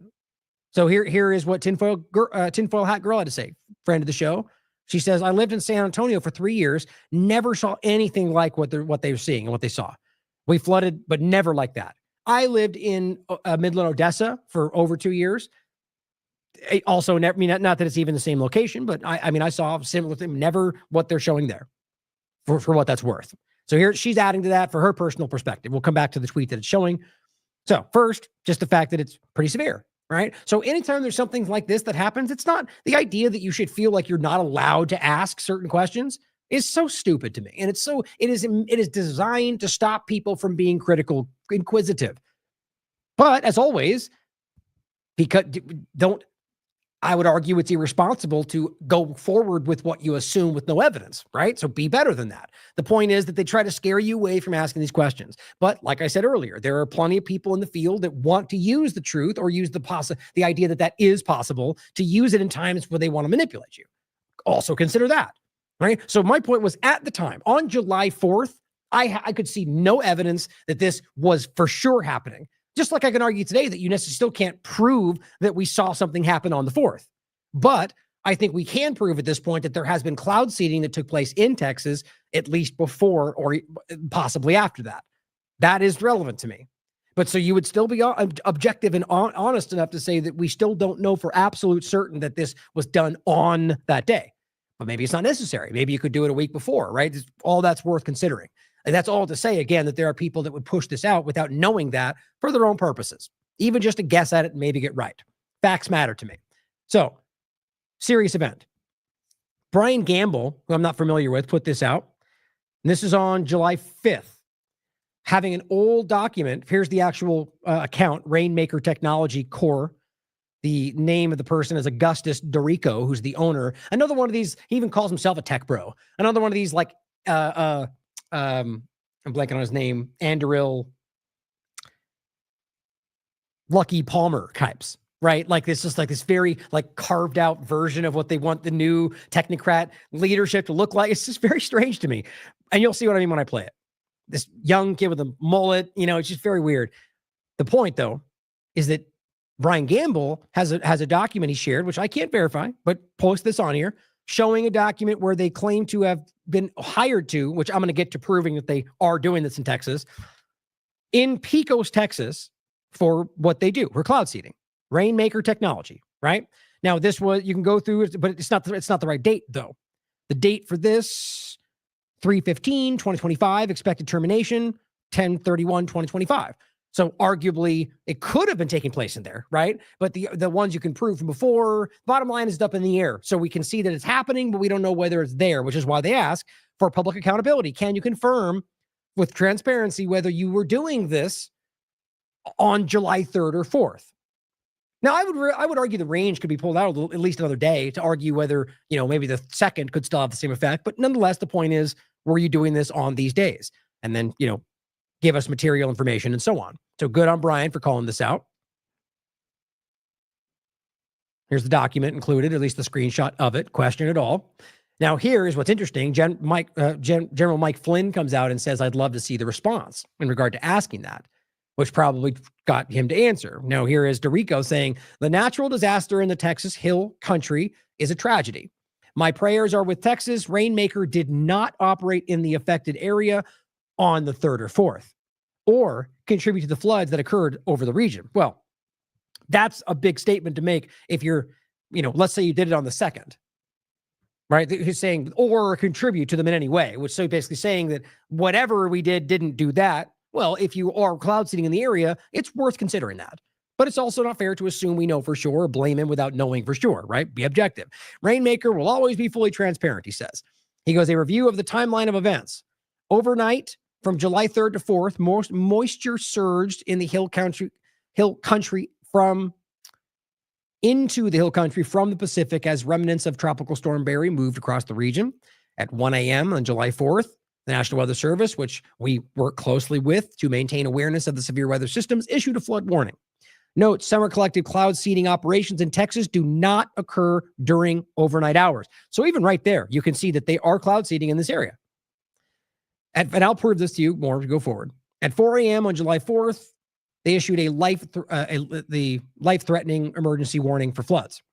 Did Rainmaker conduct any operations that could have impacted the floods? He simply says no.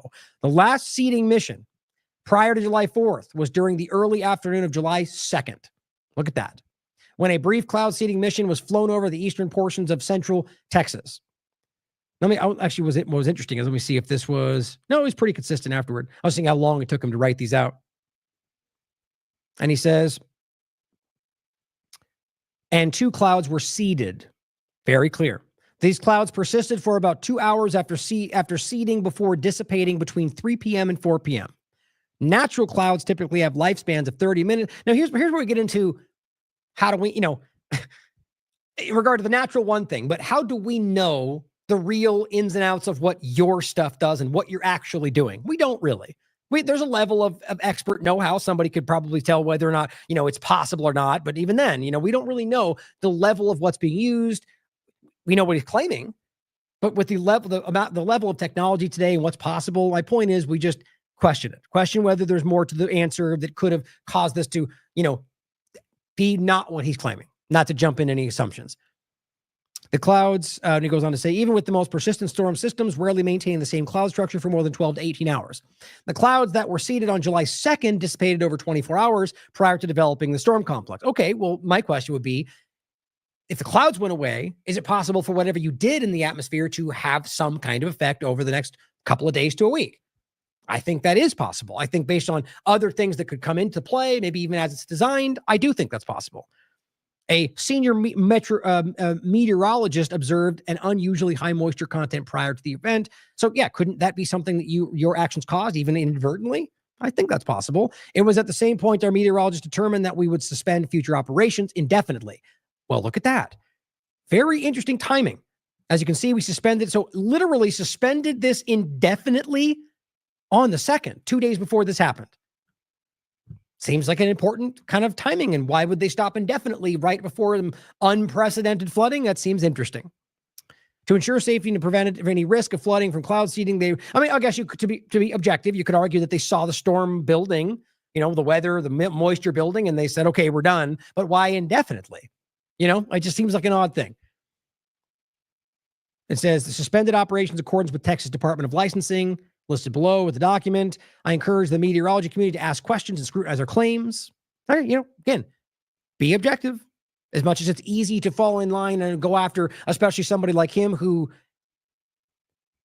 landed a Teal fellowship, right? So at least overlaps in very prominent ways with the Teal, the Palantir Anduril kind of universe that we're talking about.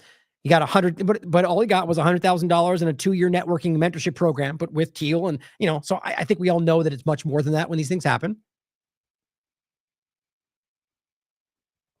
So here's a video of him from June 9th, 2025, right before all of this, which I just think, of course, with Sean Ryan. I think that's CIA Sean Ryan. I think it's, are we really going to, we have to remember the very big mistake that was made when they tried to push that story on you, and it turned out that the emails they were claiming was proven to actually have been typed. That is shocking. Either they lied and were involved with making those fake emails, or were that bad at doing even the smallest due diligence to verify something coming from the CIA. Come on, guys.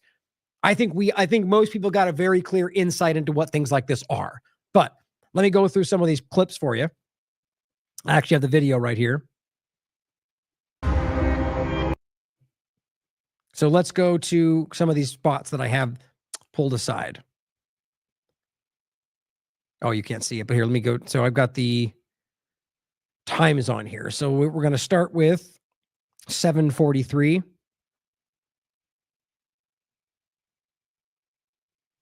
In the union, they've been cloud seeding for the longest amount of time, or they've experimented with it the most because they need the water most desperately. So Colorado and California, Texas and Idaho, they all have weather modification programs. That seems simple enough. Now, look, he said it publicly, but I do think this is relevant just to hear with his own words. Not that this is, it's a public thing. So this is not some big bombshell, but it's interesting in relation to what happened, and, and definitely stopping on the 2nd. It's very interesting. It definitely piqued my curiosity. So here is the next one. Starting at 50:02, it looks like. And there's oops. On full screen accidentally. There's a lot in here that's worth listening to other than that.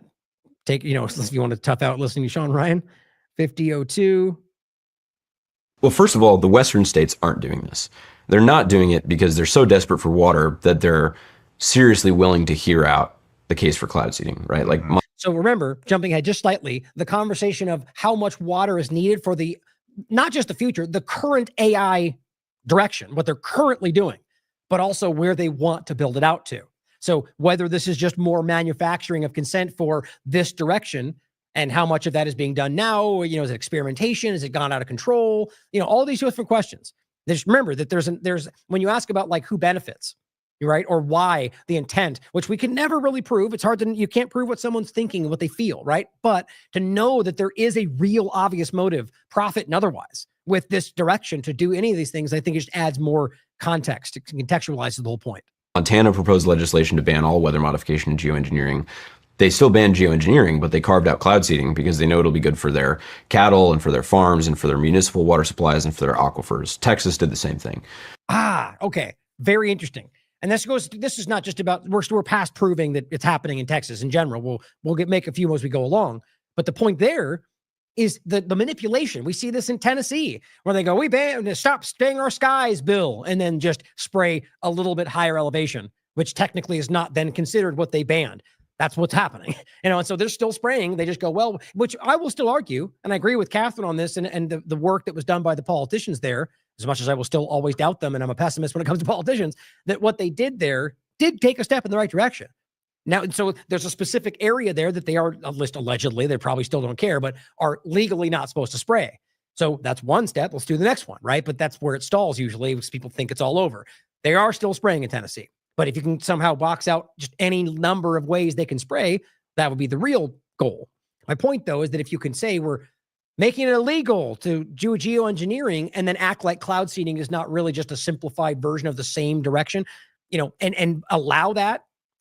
Now, again, I'm not trying to oversimplify it. They're not exactly, there's very big differences, but it is what we're talking from an average person's perspective.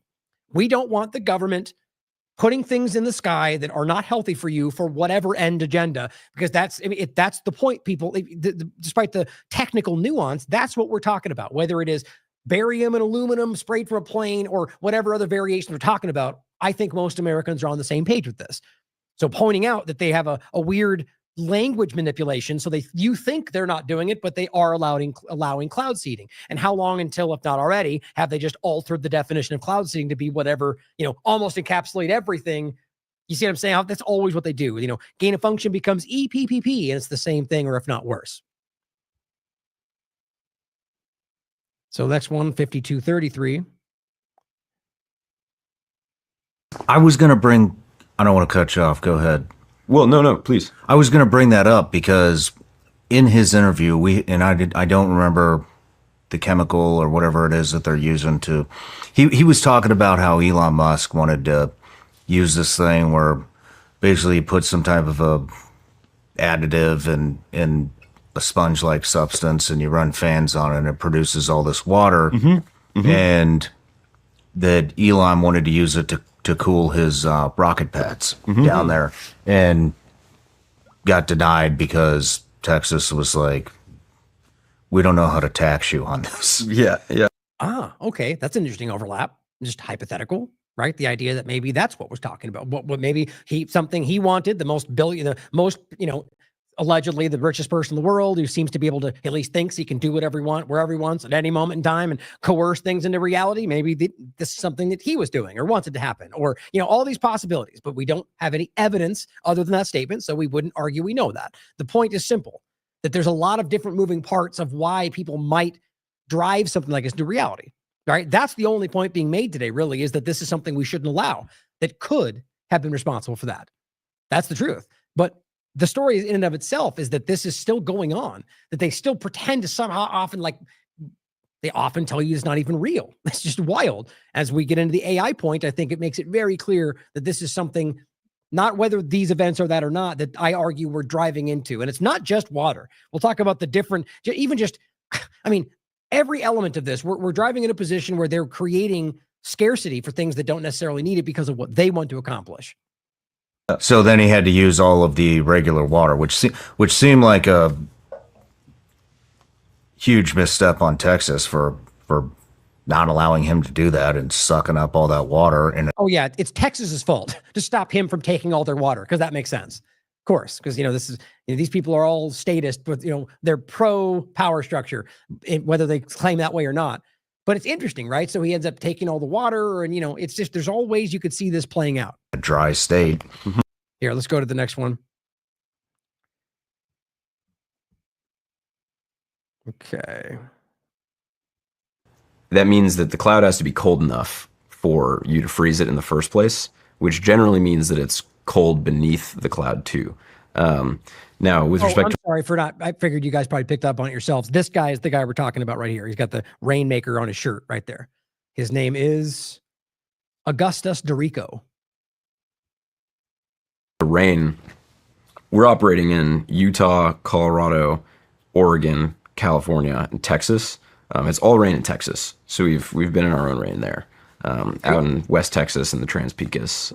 Again, if you need any more obvious, we've made our own rain there. He said it right there about Texas. That's not hard to wrap your mind around. And then there's still people that want to pretend like even this is not possible. Last one. For that matter. Mullet Man, Tech Bro, does not play very well in the state legislature here. But we operate in Utah with their Department of Natural Resources, Colorado with their Department of Natural Resources. We're about to begin in Idaho and Wyoming, Oregon, California, Texas, We just started this week our first deployment in Latin America. So I mean, just Texas is the focal point for this overlap. But guys, how are we allowing all of this? Why is this? Is that what you want being done in your skies? Do you want that to be? I mean, I'm not going to get into the. Maybe we'll, in a future show, go over what they claim they're doing and the potential risks. It's for me, it's about the idea of playing God and what they don't, like whether it's even dangerous, which it almost always is, what they're using and what they do. There are always, I mean, whether it's the aluminum barium point and reflecting sunlight or any number of things, different conversations, right? But that they rarely take into consideration what's healthy for you. My point is about what the side effects are, what this can do. Like we've seen with any number of these conversations where there are lasting repercussions based on manipulating a system against what it normally does. I mean, it's obvious to me. But as always, come to your conclusions about it. Don't take my word for it alone. So all that. Oh, and let's not forget Derek's article about this. Meet the Peter Thiel acolytes in Trump's second administration. They seem to be not just in this administration. This seems to be a building out scenario as they literally take positions in the military. You forgot about that. Like this is all happening very rapidly, isn't it? Detachment 201, as I called technocracy in uniform, as the CTO of Palantir and Meta and OpenAI get sworn in as lieutenant colonels in the military. Because that's not incredibly terrifying. But Beef Initiative comes out with another document. Now, this one is from the 6th, which again, I think we all very clearly can see that there was seeding going on. But he says federal agencies paid a private cloud seeding company to spray Texas skies 2 days before the floods, which is what we just confirmed for you, using his statements, using what his own article said, and everything else we can see. So thank you to Beef Initiative for staying up on this and calling this out. He says, call it weather modification, call it a conspiracy, but it's happening. So, interesting, right? Just in and of itself, like the fact that that's just debated, that people debate these things, but it's a very public and easily proven conversation. Now, the question still is whether or not that was responsible for what happened. And look, you know as well as I that you can't just, we can say we think the evidence suggests that. I would even say that it's almost likely that the action taken on the second could have some kind of overlap with what happened there. But we can't say we know that for sure, as far as I could tell, unless you've got more evidence. Now, here's where I find this to be very interesting. The bigger point of why that might be the case if that's what happened, or just in general, why they might be doing this at a global scale to create more water for what they see becoming an obvious problem. Now, another point to make, and this is just one, but there's a ton of them. This is an image from July 6th from North Carolina, which was also experiencing some pretty extreme flooding, which when you start to stand back and look, whether it was Texas on the 4th or this and this, apparently a lot of places right now around the world, but in the United States in particular, are experiencing record flooding and rainfall. So that then kind of removes the extreme point of only Texas if it seems to be happening all over the place, right? So it kind of removes the focal point of it, why just Texas, when it seemed that adds to the thing we're going to get into next, that it seems to be more of a kind of larger issue. Now, some people would scream climate change, which I think we can all collectively laugh at the stupidity of the argument they keep putting forward, despite the fact that we know that the human species is straight up destroying this planet. That's not the same argument. Clearly, what the people doing it more than anybody are the governments and everything they're doing, and masks and gloves and all the things we're doing. And that's not about carbon. We're being lied to, in my opinion, but do your own research. The point, though, is clearly there's a lot going on more than just this one location. Here is an interesting video. I'll play just some of it. Not to necessarily endorse every claim made in this, but just to show this video the guy did, overlapping the same premise here. One, showing you a lot of different record rainfall flooding going on across the country, but also interestingly overlap with locations of major data centers, as well as the fact that we see the need for AI in the water point, which we'll get into more after this video, like proving to you these statements coming from a lot of different things. Great Lakes become a data center hub. AI water usage impact remains unknown. It is wild, by the way, how much water it seems that they use for these things. So first, here's this video. GPT request, that's the equivalent of pouring out a bottle of water and powering a light bulb for 15 minutes. Artificial intelligence requires servers to run much hotter. Water cooling will be necessary. Where will that water come from? Where will that water come from? I don't know, maybe from record-breaking storms? Okay, so I'm telling you right now, you do not want to miss this video, so just stick around with me for 10 minutes. If you do not have the time right now for a 10-minute video, bookmark it, save it for later. So with that being said, as we heard with the original clip, AI takes a lot of water to run the data centers. As we can see right here from this warning from a TED Talk about AI's hidden water costs, where as we know, huge volumes of water is used to keep computer processing centers cool. As we know, AI is transforming industries, but its environmental impact is often overlooked. You don't say. As we just heard, AI consumes a lot of water. Ren explained how the growing demand for AI-powered computing is driving significant water usage, particularly in cloud-based data centers. Such facilities can require millions of liters of water to cool the servers that power AI models, often straining the local water supplies. Now, as we can clearly see, there is article after article about this issue. And again, that is because AI data centers rely on water-cooled systems, where the cooling process involves water evaporation, such as cooling towers that convert fresh water into steam, and then releasing it into the atmosphere for cooling. So every time that you ask an AI chatbot a question, you are consuming water. And as we can see down here, AI's water... Isn't that in and of itself wild? I was looking over this today, and this is not even a new conversation, but I was really getting into this today, and like, in regard to the number that is being claimed, it just seems ridiculous. And as far as I can tell, it's disputed about the amount, but it's pretty consistently that it's just a lot of water. That when you're just simply going, Grok, what about X, Y, and Z? That you're literally evaporating a ton of water with that one back and forth. It seems hard to wrap your mind around, but it makes sense when you look it through. And so this needs to start building into the possibility, even if everything we're talking about whether it's been done is a no. The idea that we're inevitably going in a direction right now where this will be required based on basic math and what we have and what we're, basically what they're going to continue to utilize will cause the shortage without question, unless they create more, is the argument anyway. Consumption is called blue water, which is water from rivers, lakes, and groundwater sources. Now, I'm not sure about you guys. Oh, and so just in case you missed that, the point is that I find on top of it very interesting, and I'll play it again real quickly, is that it's not just any water. It apparently has to be like fresh, clean water, which just adds to the craziness of it all, right? The idea that that's, the one source. Like, so the idea that this would be more important than, I don't know, people in the world that don't have any water and they're struggling. Again, that's a point that many people won't care about, why should we care about, a lot of compassion leaving the world today, but just the idea that the clean water in and of itself. And so then the question arises, are they using natural water sources to the point where it's being depleted and removed? Are they using aquifers? Are they using, so this is my point, large point, going back, let's put it this way. How long have they been aware of this? How long has this been in the crosshairs? And does that play a factor on things like Flint, Michigan? These different water conversations we've had over the years where with Flint, for example, they decide to shift to a different water source. I think that at least worth considering whether this has been a long time coming.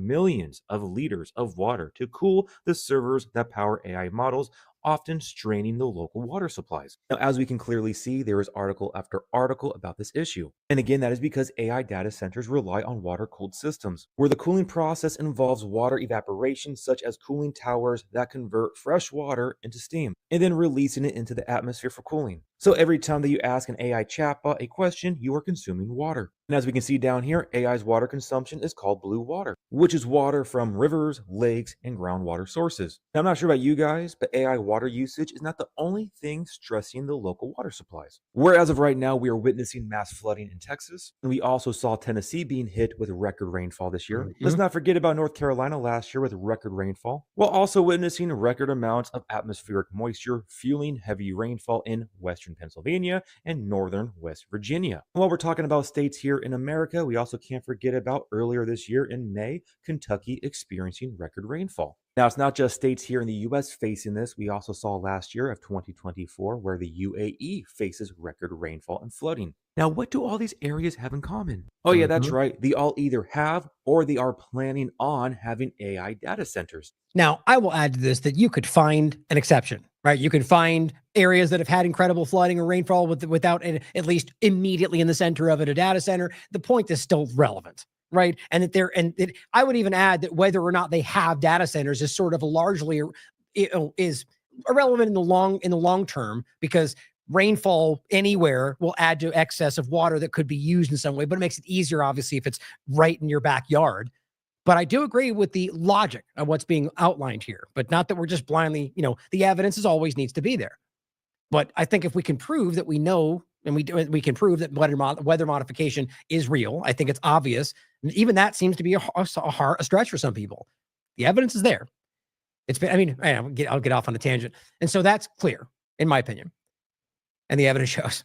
And so if that's the case, then why wouldn't they? Why wouldn't they try to do this? If they're already flirting and manipulating things around climate change, which isn't even the real conversation, reflecting sunlight, why wouldn't they have been doing this for a very long time? I mean, to me, that's not you shouldn't use that to say we know, but that's, to me, just makes more sense than anything. How many times our governments have experimented on us for a certain end without even even asking? Compulsory moral bioenhancement, all these different points that this would logically already be happening. And that they don't need it to be in every exact location, but just rapidly increase over the country more rainfall. Worth considering. As we can see right here, Amazon expands AI footprint with $10 billion data center investment in North Carolina. What a wild coincidence. You have the XAI data center in Memphis, Tennessee, which just so happens to be the world's biggest supercomputer. I'm sure it's just a coincidence. There's also Stargate's first AI data center in Texas. As we can see right here, Stargate's 500 billion AI push begins in Texas. Whereas we can see Austin, Texas is experiencing a surge in AI-driven data center development. Now, I will just add to make more to his point, because I don't make his point is I think it's solid, but just that you could find a new one. You could find an example of, a data center that in an area that hasn't had, right, for example. But what he's really doing there is showing you the most prominent examples, XAI, Stargate, and each one of these major things just so happen to have record rainfall right in these areas. I do find that mathematically is a little bit hard to wrap your mind around. Where they have the demand for AI infrastructure and cloud computing, but also raises concerns about the strain on the local power grid and also water supply and land use. Oh, you don't say. What a wild coincidence. Kind of seems like the lack of water won't be an issue. But hey, what do I know? And as we can see, West Virginia passes new data center development bill, where this bill aims to usher in an increase of data center development, where we can see West Virginia is actively positioning itself as a hub for AI data centers. What a coincidence. While we're at it, look at that. Amazon plans to invest $20 billion in Pennsylvania to expand cloud computing infrastructure and advanced AI innovation. You don't say. Now, we can also see developers unveil plans for large tech data center in Louisville, Kentucky. Oh, look at that. How much rain did Louisville, Kentucky get during this historic flooding event? See, it's the historic that you can't really miss. Now, of course, you could say they'd be lying, right? But look for yourself. These places have levels that they've never seen. So that is why it becomes hard to, it's a mathematical thing. What's the likelihood that every one of the locations that are major data centers for the major AI push happen to each have record rainfall? That means ever. Think about that for a second. That seems like a very hard, certainly possible, but very, very unlikely to happen, when they need to do it at the right moment. It's mathematically hard to wrap your mind around. Back in April, Kentucky experiences record rainfall, according to Kentucky Climate Center. You don't say. Now, outside of the United States, we have the president in Abu Dhabi inking partnership to build massive AI data center complex in the UAE. As we can see, White House announces AI data center campus partnership with the UAE. Well, wouldn't you know, look at this wild article that came out February 24th of this year. Stuck in eternal drought. UAE turns to AI to make it rain. As we can see in this article, how the UAE has struggled with droughts in the past, but Abu Dhabi officials are holding out new hope. And that is so the point simply being that they're openly telling you that we're using AI, which is kind of like an interesting circle back to the same point, to cause rain for the AI, right? So it's the idea being that they're using this to, you don't have to make an AI to use cloud seeding and geoengineering, but it's interesting to see that come full circle. But it's all right on the surface for you guys. It's all very public. I mean, if you look for it, it's not being discussed on Fox and CNN, that's for sure. Because they are harnessing artificial intelligence to wring more moisture out of often cloudless skies. Whereas we can see among the initiatives is an AI system to improve cloud seeding. Now, if you're using AI to take water out of something that's, cloudless skies, like, can't you at least, look, I'm not an expert on this, but can't you at least consider that could cause some kind of side effect, a repercussion? that causes the system itself, like the atmosphere to go. I mean, we've already seen, and let's not forget the actual point of the cloud, the reflecting the sunlight point, Bill Gates and all that to fight climate change. They made the argument that if they go forward with that, even though I think they're already doing it, that it creates a situation where if they ever stop in the future, it'll get way worse. But they argue that's okay because it's already going to get really bad and we're all going to die if we don't do it now, which I don't agree with. Like, it's so insane to see. My point in that, all that is that they're doing things that do have repercussions. I just don't like the idea that people like this are playing God that have effects on your life and your family and your backyard. You know, it's like, it's something we need to stand up and push back about. Not violence, stand up, push back. The practice of using planes to fire salt or other chemicals into clouds to increase rain. Wait a second, I thought that was just a crazy theory by people who wear tinfoil hats. Well, to people's amazement, it is not just some crazy theory. As we can see right here, a new company that was formed this year called Rainmaker, where as we can see, they have the goal of solving water scarcity. What a wild turn of events. Look who's funding this Rainmaker Technology Corporation, which is a cloud seeding startup based in the US, which as we can see was founded by Augustus, who received a fellowship grant from an individual I can't say here because I've had my videos taken down before, but I'll just call him PT. So apparently you're not allowed to say Peter Thiel on TikTok, or at least he feels that way. It's interesting. A fellowship grant from PT's foundation. And as we can see down here, this indicates a direct connection between PT through his foundation and the founding of Rainmaker Technology. If this was all not a wild coincidence enough for you guys, it seems pretty wild to me how all these areas that we see these mass floodings and devastation also possibly have plans for these types of cities to be implemented. Texas, Dallas, and San Antonio ask the question, hey Grok, is this true? And while the Earth dwellers go on with their idolatry, ignoring there's more, and I was trying to get to the right spot, but the simple reality is that is hard to ignore. Right now, again, the idea of cloud seeding is not, it's no way are we saying it's the same thing. It can, depending on how they're using it. But the simple idea is that this is a more simplified, it arguably in some cases more natural version, but it's the same point I'm making and doesn't always have to be, since we don't really know what they're doing, that it's playing God. And I think that's a problem. So here's another video. Miss Leaning points out, same thing. Increasing, this is another video. Same thing, increasing our electric bill in the South, these damn data centers and their AI. So here's a video that came out where they're talking about one specific location. This woman lives near a Meta, Zuckerberg Facebook data center. It's gigantic. And what it's doing, just in a general sense, to their water, to the area. And this is just one location. This is our cold water pressure in the kitchen. This is where I fill up water for storage. Those are the things we have to fill up to flush the toilets. So you can see the sediment from the data center. Wow, and that's just from the water coming out of your faucet. Yeah, and this is what's in all the pipes. It's overwhelming because you really feel like you are up against this huge wall that you can't penetrate. There's nothing that you can do, and they don't care. I'm here in Mansfield, Georgia, driving by Meta's new 2 million square foot data center facility. Facilities like this are being used to power things like ChatGPT and other AI tools that are becoming integrated into our daily life. Data centers, going to be a very hot item. This entire supercomputer is built to power Grok. We see data centers as the most exciting asset class. Meta is building a 2 gigawatt plus data center that is so large it would cover a significant part of Manhattan.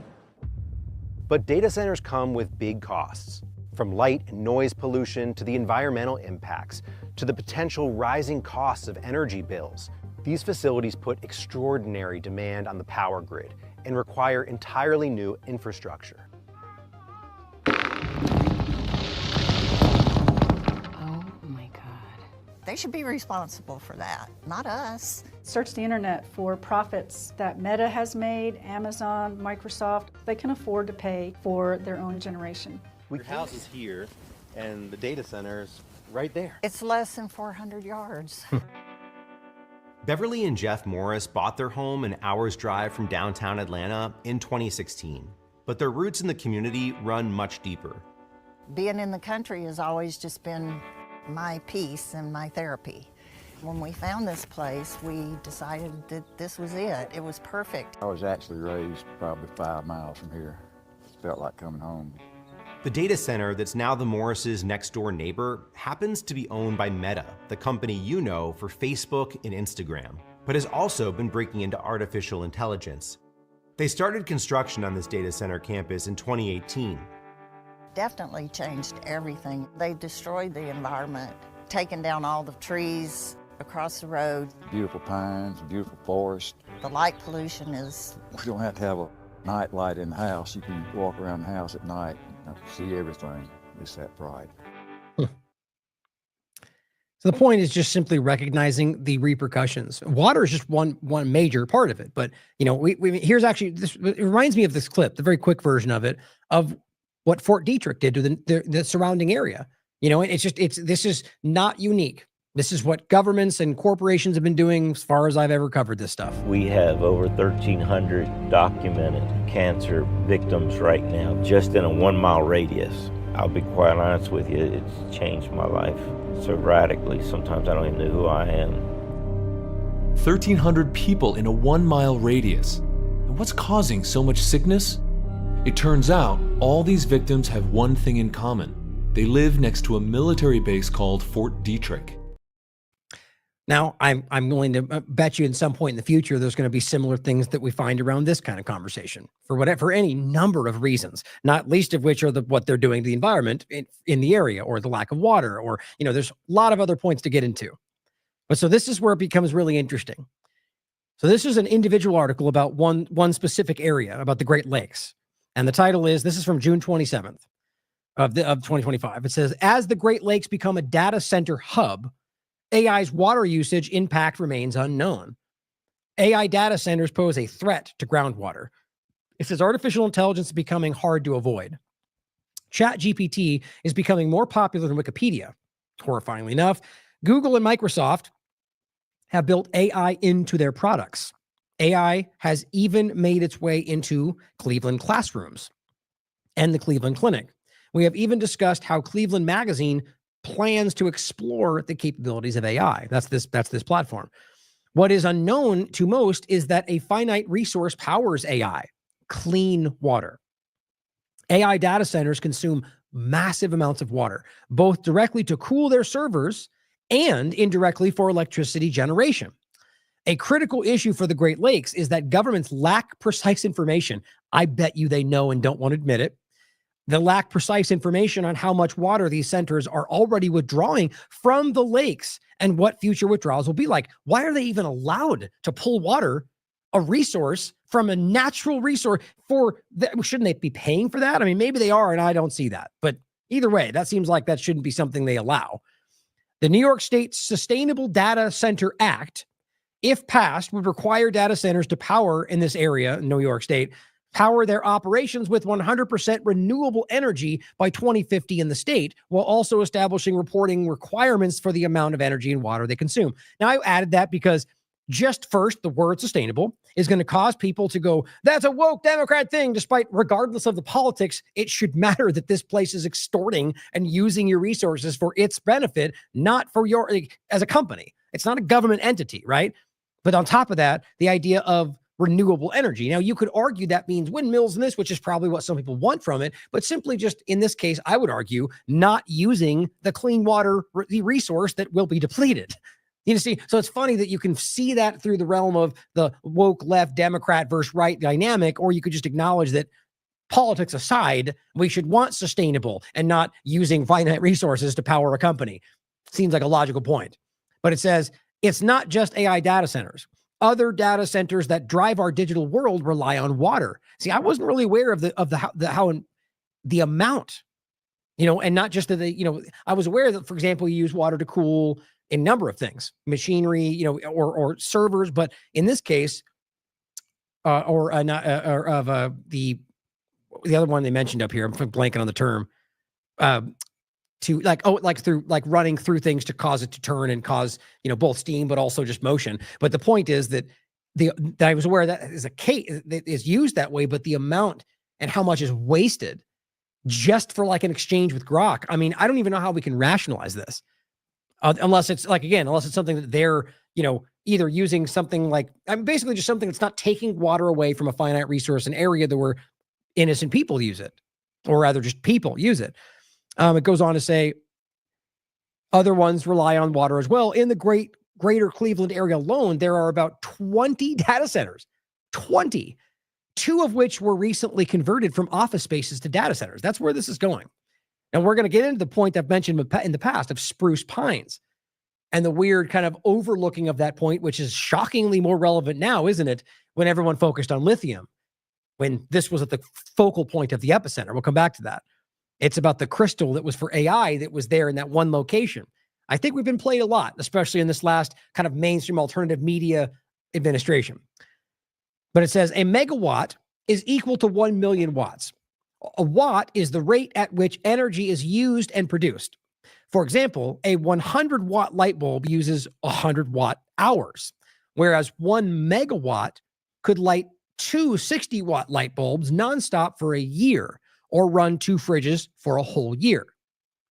In 2021, the United States used 11,595 gallons of water per megawatt hour for cooling power plants.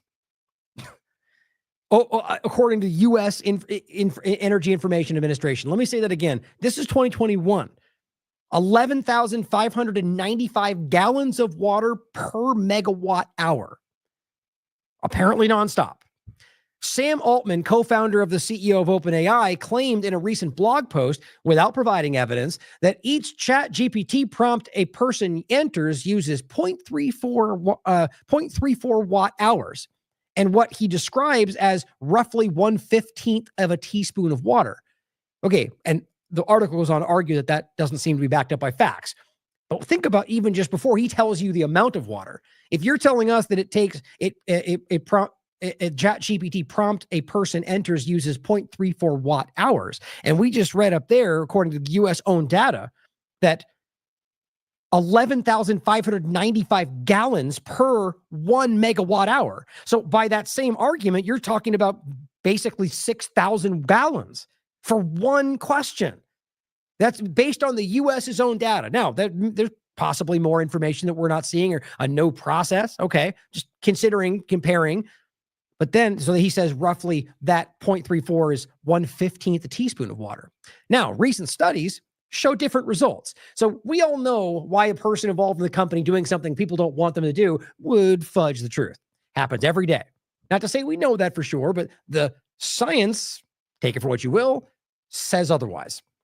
A 2023 study conducted by the University of California, Riverside, and the Washington Post found that using ChatGPT to write a 100-word email consumes more than 17 ounces of water. Very different than, than the amount of watt hours we're talking about. Just simply saying writing a 100-word email uses 17 ounces of water, right? Whether that could probably take you 5 minutes, right? But think about this. You're talking about 100-word email, and that's consuming 17 ounces of clean, fresh water. Imagine how many people are using these things and how many people, the world around. I just don't even know how it's sustainable, guys. And it says that same study claims that if 1 out of 10 working Americans prompts that weekly for a year, so just once a week for a year, it equals almost 436 million liters of water, which is essentially the amount of water consumed by all the households of Rhode Island in 1.5 days. I mean, this is just mind-blowing to me. So here are the articles I've shown you in the past. This is back, remember, this is from the North Carolina hurricane. And everybody was focused in on the lithium conversation, which I ended up showing you was not even really there. I mean, the lithium was there and their mining was there, but when we dug in, it was pretty clear that they had already, like, basically what the story turned out to be is that they didn't need that storm. They already had control of the area. So the partisans screaming about how they did this to take the lithium, and some people just considered that, which is fair. Others, as you well know, screamed over the top that we knew it, weather wars, and we know what's happening, despite, again, the fact that there is weather modification. This is my point before about lying, but using truth, right? My point is that you could clearly see that they didn't need this storm to do what they already were doing. So it felt that didn't make any sense. However, if you look at the map of where the storm hit, the lithium part was kind of like in the secondary area. If you look at the epicenter of the storm, right smack dab in the center. Again, if you want to consider whether the storm was done for a reason, I'm not saying that's the case. It could be. The point is that right in the center of that storm, you found spruce pines. Spruce pine, excuse me. As this article writes in Daily Mail, tiny backwater town in North Carolina will help fuel the world's AI revolution with enough quartz to power an entire $530 billion semiconductor global industry. Think about that. Now, this is another article. This is the one we covered on the show at the time. Spruce Pines quartz mine starts production after Helene hits North Carolina mountains. People across the world rely on just this small town, guys, even if they don't realize it. The area is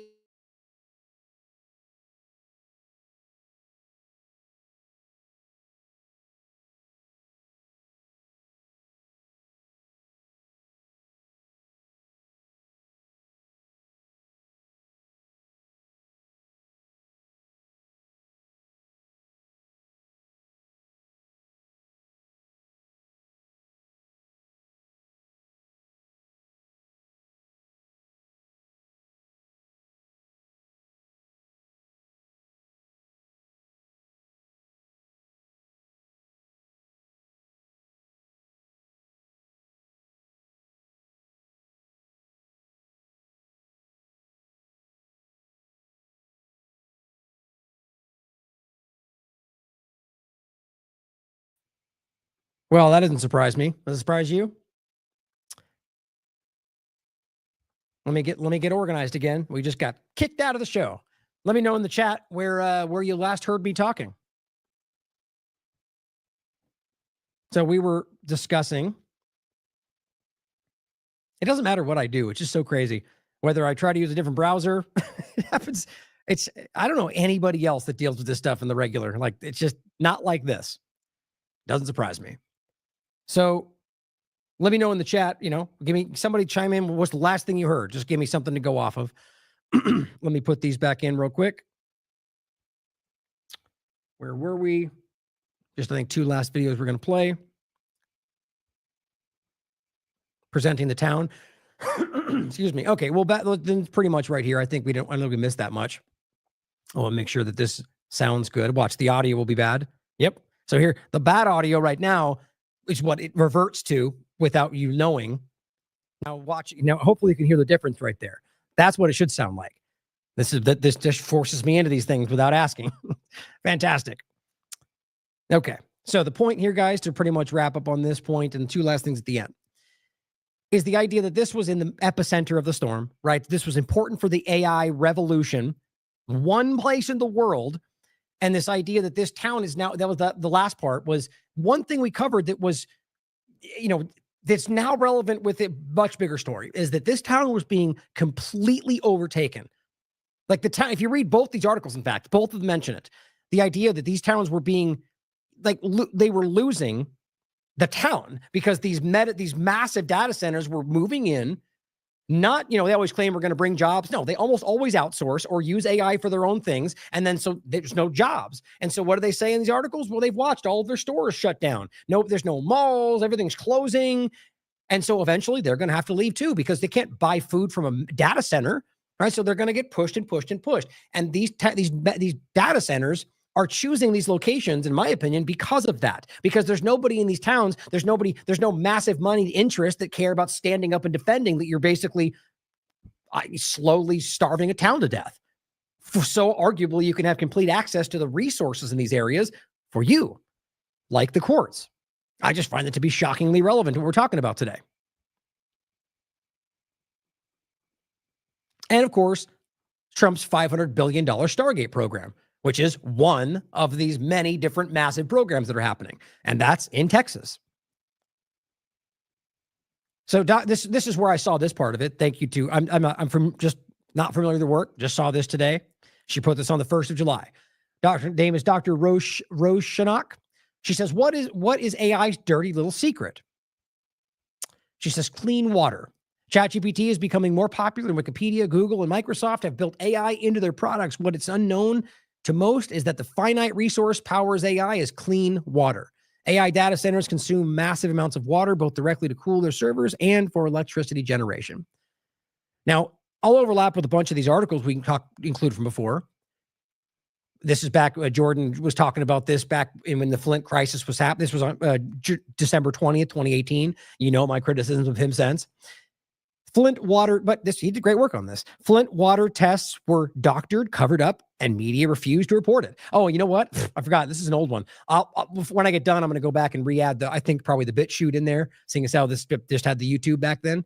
If you're new and up and coming in this field, guys, don't rely on YouTube or any one platform. You'll get screwed by it. It's like this. But I'll include this, or you can look for other platforms. The point is to see that they chose this. Like it shows, and to be clear, when we covered this, it was well after the fact. It was just our covering up of the proof, or rather the cover up of the proof. The idea that this is something that, they switched away from a water source and then switched to a source that was compromised. Now, it could be just an overlap, but it could, to think about whether, how long they've known this is coming. How long have even they signaled that AI was the future? So how long have they been aware of this, and have there been subtle moves or not so subtle moves to prepare for this? It's worth asking. Here's an example. This is from April 16th, 2018. How the U.S. occupied the 30% of Syria that just so happened to contain most of its water and oil and gas. But maybe there's a reason for that. Again, these are just articles that popped up, and considering past actions, maybe it has nothing to do with it. But the idea that water would eventually become this important, I think, is quite obvious. Here's one from 2018 as well. Genocide. As Gaza dries out, Israel turns off the freshwater spigot. Now, that's really just about them turning off their fresh water. But just, these different thoughts about whether there's more playing a role in the coveting of this water. As well as the bigger picture, before we finish with another point that's probably going to add more to this, that's more alarming, is the idea that we already live in a position right now where our water is compromised. Derek's been covering this for a very long time, well beyond the fluoride point. This is Derek's article back before we were even working together. I think I was covering it from his platform. Or maybe I'm wrong. Maybe this was when we were working together. I forget when we started the overlap. But either way, Derek's work alone, regardless of where it is worth your time. 2017, why is the media ignoring America's drinking water crisis? And it's shocking. It's not just Flint, the amount of lead in water across this country or other things. It's ridiculous. This one was from 2017 report. Nearly all U.S. drinking water contaminated with cancer-causing chemicals. That's the PFAS and plenty of others. We knew about it back then, and we still pretend like it doesn't matter now. They do anyway. This one, 2018. Are you one of the 170 million Americans drinking radioactive tap water? Now, these aren't fake things, guys. You can read this report right there. But it's just people don't talk about this stuff. Here, this is from 2017. Whitney Webb wrote this. War, corporate profiteering among factors pushing over 2 billion people in the world to lack safe drinking water. So just showing you it's not even just the United States. We know there are plenty of places that struggle, but from a worldwide perspective, have we been watching a shift? It's worth considering. This is from 2017, also showing you that the bottled side of this, in a lot of ways, is not much better. Study finds more than 24,000 chemicals in bottled water. Which ones are harming you? Also, somebody pointed out to me a long time ago their opinion, their logic on it. But the argument being that if government or somebody else wanted to contaminate water to go at the most people, they'd go after bottled water. Was the argument anyway. Now, even I at the time was arguing, I think more people drink tap water. But he argued that the stats at the time were showing that most people, in all things considered, more often drink from a bottled water. I thought that was interesting. And so just consider that in, future points. Now, this is the added points as well. So beyond just the water, just the idea of the AI or just data centers in general and electricity and usage and so on, in any way that's being, there's a lot of resources being used. This is from ABB. What's ABB? I'm not familiar with the group. I just saw this when I was searching around. And this is from July 3rd. And it says, artificial intelligence is projected to drive 160% increase in data center demand over the next 5 years. They're about technology and stuff. And it says, we are helping data center operators overcome today's most urgent challenges. The point, not only are they using massive amounts of water, but what they're telling you is they're right now, with the direction they're building in, whether we like it or not, are projecting to drive to 160% increase in the demand for those data centers. So you can see how quickly, exponentially, this will compound. How about this? Mike Zaccardi points out, he's a financial writer, we're going to need bigger data centers. AI capex from the hyperscalers is going huge. He simply says that because of where this is going, you're going to start to need bigger and bigger data centers. So you can see you see what I'm talking about? You see the 160 increased need for data centers, and as they continue to need them, they're going to need them bigger. And it's just a self-fulfilling prophecy. This seems to be inevitable if we keep going in this direction. Maybe that's the point. Maybe once you create a dangerously finite resource with something literally everybody needs, you're the most powerful thing in the world. I hate to be so dark about it, but let's realize what governments truly need: control over you. The IMF says the AI boom, this was posted on the 6th, means the world's data centers are more The AI boom means the world's data centers use more electricity than almost every other country. So we're not even just talking about water. The idea that an individual data center, or rather the way they say it, the world's collective data centers use more than every country. I mean, I don't see how this is even sustainable with where we're going in all of this, but you guys can consider for yourselves. Here's a clip that I'll get into. I'll play a little bit of this clip, actually, and then we'll finish off with a couple points that 7C's made. And I think we'll come back to the party conversation later. Some good points you made in about that, but this seems to be a good focal point to end on. So here's this clip. This is from Gen X Girl, and it says, this is bad. So the reason AI computers or companies that had that ridiculous 10-year ban on states regulating AI, which at the moment is pulled out, I'll touch on in a second, is because the massive data centers they're building all over the country use major fresh water, use major electricity, and dump pollutants everywhere. All three of which we've addressed on this show today. Play a little bit of this clip. Now remember, the point about the bill has not technically happened. Like right now, there's still an opening. They've removed the 10-year moratorium. There's inconsistencies between both sides. And the point, as far as I can tell, is that they could still arguably add something back in, whether it's the 5-year, which they floated in between. Now, unless I'm missing something and it's already beyond that point today, then you let me know in the chat. But as far as I can tell right now, should they want to, when we're focused on other things, there could still be the added somewhat idea of the moratorium with all of this we're talking about. So think about that. Now, even if it doesn't happen with this bill, it's like they do every other time, right? When they see that they're failing, they pull back, they reorganize, they come at it from a different angle. That's what they've always done. So stay vigilant is the point, right? Well, here's this clip. Endgame mentality of let's just let these companies run rampant around the world so that ultimately whatever their assets are become our assets is leading the Trump administration to have a completely hands-off approach to AI regulation. Her point, in case you missed that, is to say that like a Palantir. Now, of course, she seems to view this from the idea that the government is more in control, which maybe it is. But the idea that she's making is that, let's say Palantir or any number of these companies, basically like in Honduras, right? That I make that point about them just with Prospera, just seizing territory. It's crazy. It might as well be a military. Hey, they are now a military. The point is that for her arguments from the government's perspective is, well, let them run rampant. They'll seize things and take what they want, and it kind of becomes ours to be control, right? Maybe maybe they think that way, and maybe they're unaware that they're the ones being used and controlled at this point, or she's just simply wrong about who's in control. But the point is the same, that they are doing that. And they are basically, this is a technocratic overtaking of our world, is what it feels like right now.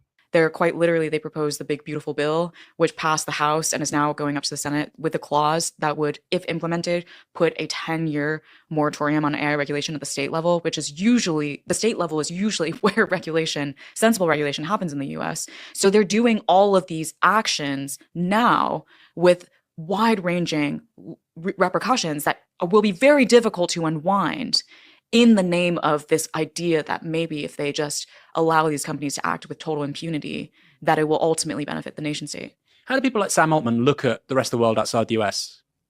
These kind of tech leaders, and how do they look at little Britain and Italy, and how do they look at us? What do they think about us? Little Britain. That's not very accurate. Britain is a leading manipulator in the conversation. You've been inside their minds. Yeah. I mean, they see them as resources. They see different territories as different types of resources, which I mean is what older empires did. You know, they would look at a map and just draw out the resources that they could acquire in each. And that's where we're going back to, I think. Geography. We're going to go here and acquire the labor. We're going to go here and acquire the lands. We're going to go here and acquire the minerals. I mean, that's literally how they talk. Like when I was talking with some OpenAI researchers about their data center expansion, you know, there was this one OpenAI employee who said, we're running out of land and water. And he was just saying, yeah, we're just trying to look at the whole world and see where else we can place these things. What other geographies can we find all of the conditions that we need to build more data centers? Land without earthquakes, without floods, without tornadoes, hurricanes, all these natural disasters, and can deliver massive amounts of energy to a single point, and can cool the systems. And they're looking at that level of abstraction to what are the different pieces of territory and resources that we need to acquire. I mean, think about that picture. And, you know, and then it explains itself for why they need to stand up and go freedom and liberty and MAGA and America first. Well, they don't care about any of it. None of them. Right. I mean, it's literally just seizing what they can through. I mean, again, I can't help but see the overlap of the Israeli Zionist agenda through this, whether that's because they see an opportunity to take power or because they're behind. You can decide for yourself, but you have to recognize that there are multiple things happening at once. One of that we're discussing today is very clear, but there's also government elements and, you know, the different power structures that want their piece of the pie. But the point is that you can see this, that this is just rolling out in front of us and that they're just seizing what they can, where they can. And I think we're going to, if we don't do something about this, not to make this is alarming, but we're going to wake up, like I keep talking about, and we'll be in it. You know, it'll just be a snap of the fingers and all of a sudden the curtain gets pulled back. That's what I literally see building in front of me. And I hope I'm wrong every single day. And that includes other parts of the West. Yeah, that's not just the global south. No, it includes other parts of the West as well. Yeah. So there have been rapid data center expansion in rural communities in both the US and the UK. Mm-hmm. And it always ends up in economically vulnerable communities because those are the communities that often actually opt in to the data center development initially because they are not informed about what it will ultimately cost them and for how long. And so I spoke with this one Arizona legislator who said, I didn't know it had to use fresh water. And for the UK audience, Arizona is a desert territory. There's a very, very stringent budget on fresh water. And after that legislator found out, she was like, I would have never voted for having this data center in. But the problem is that there are so few independent experts for these legislators, city council members to consult that they're the only people that they rely on for the information about what the impact of this is going to be are the companies. And all the companies ever say is, we're going to invest millions of dollars. We're going to create a bunch of construction jobs up front, and it's going to be great for your economy. And whose fault is all of that? The ridiculous politicians who think they can trust a company who totally won't try to take from them. You know, you could argue, I mean, look, there's one or two things there. They're either that completely naive and incompetent and inept, or they know well that they're selling their own people out for a little bit of money. That's probably both in some cases. But I cannot stand her giving them that benefit of the doubt. That's insane. Like you didn't know they were going to do this. Well, okay, then if you didn't know the full repercussions, then why would you ever vote for it? Money, because or a job on the way out, revolving door politics. Like that's the reality of how this world operates. So in her good intentioned argument, here's what it feels like. Maybe she doesn't want to believe the world's that dark. Sorry, it is. And we have to be real about that, especially as we fight to make it less dark, which is what we're trying to do. But it kills me to act like that's not somehow that they got played by the big company. Yeah. And if that is the case, it's because they've been systematically placed in the positions so to be played by many different factors and players. Yeah. I mean, that's all we hear about data centers in this country. And it's a great top line for the Chancellor and the Prime Minister because they can say tens of billions of pounds worth of investment. Okay, but in terms of long-term jobs, how many? And also, by the way, for that rural community in God knows where, you know, the northeast of England or whatever, you're not telling them that actually they can't use their hose pipes for 3 months a year because all the water's going to that local data center. Exactly. And it's quite extraordinary. And the most scary thing about all of it is, in the UK at least, the politicians don't know any of that. I sincerely don't think the Chancellor knows any of that. And there's no real, I mean, even if you use the prism of colonialism, imperialism with regards to exploitative economic relations between the United States and other parts of the world, they think you're a Trotskyist.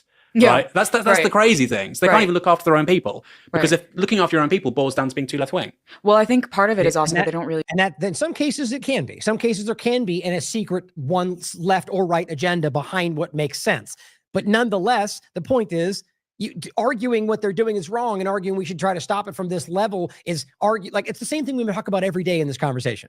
That you are, like I just said about sustainability, which is not good, or sustainability is a positive thing in a general sense, not the lie they sell you and claim it's sustainable when they're doing something else. The problem, though, is that people now get trapped in this broken logic of that's a left-wing thing. And so then you end up opposing something that's good for everybody in the general idea of being sustainable.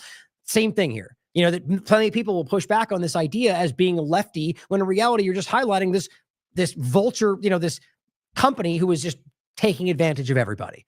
And I don't think these politicians I think they know they're playing dumb. They'd always rather be seen as incompetent than criminal. Remember that. They realize that it's literally happening in the UK. So to connect it to the UK, data center development along the M4 corridor has literally already led to a ban in construction of new housing in certain communities that desperately need more affordable housing. And it's because you cannot build new housing when you cannot guarantee deliveries of fresh water or electricity to that housing. And it was due to the massive electricity consumption of the data centers being built in that corridor that led to that ban. That's nuts. Yeah. And that's the most valuable real estate for housing in the country, the M4. Yeah. And do you think UK politicians are aware of that contradiction, or is that that's? I mean, I don't know if they are aware, if maybe they don't have awareness, or maybe they are aware and they're also thinking of other trade-offs. I mean, now in the UK and in the EU at large, there's just this huge conversation around data sovereignty and, of course, technology sovereignty. There's this whole concept of developing the EU stack. And why is it that we don't have any of our tech giants? Why don't we have any of this infrastructure? And like Keir Starmer just said this week during London Tech Week, we want to be AI creators, not AI consumers. So I think in their minds, maybe this is a viable trade-off. We skimp a little bit on housing for the ability. I just can't stomach that. I mean, it's a fair statement. It's objective to consider that possibility, but I just don't believe that. I think it's very obvious what they know what they're doing, and they're simply selling you out. Call me a pessimist. I think we have every reason to be. Now, a couple of the overlapping points that are interesting. 7C said, I made this video back in January based on the research I was doing last year to tell everyone that all nuclear-powered AI data centers would be coming. He says, and that they would all roll into a queen bee along with global satellite connections, a global cloud of interconnected cloud servers, AI, cryptocurrency, and more. He says the queen bee is shaping up to be Palantir. He says, I believe, and which makes perfect sense with what we know and what we can prove, right? That this, as Derek wrote, welcome to the Palantir world order. It's not hard to see. And he goes, I believe that once all of these systems are integrated and operating as desired, that will be the third temple. Now you could take or read, watch his work, look at the connections. I think it's very valid. And I think the point is, we could guess at what the intentions are or what the outcome might be. The point is to see the kind of 1, 2, 3 step into this direction. And he simply shows this down here, new Palantir partners with the nuclear company. Maybe it's something else. But I do find that to be interesting, at least for the thought of an alternative potential power source.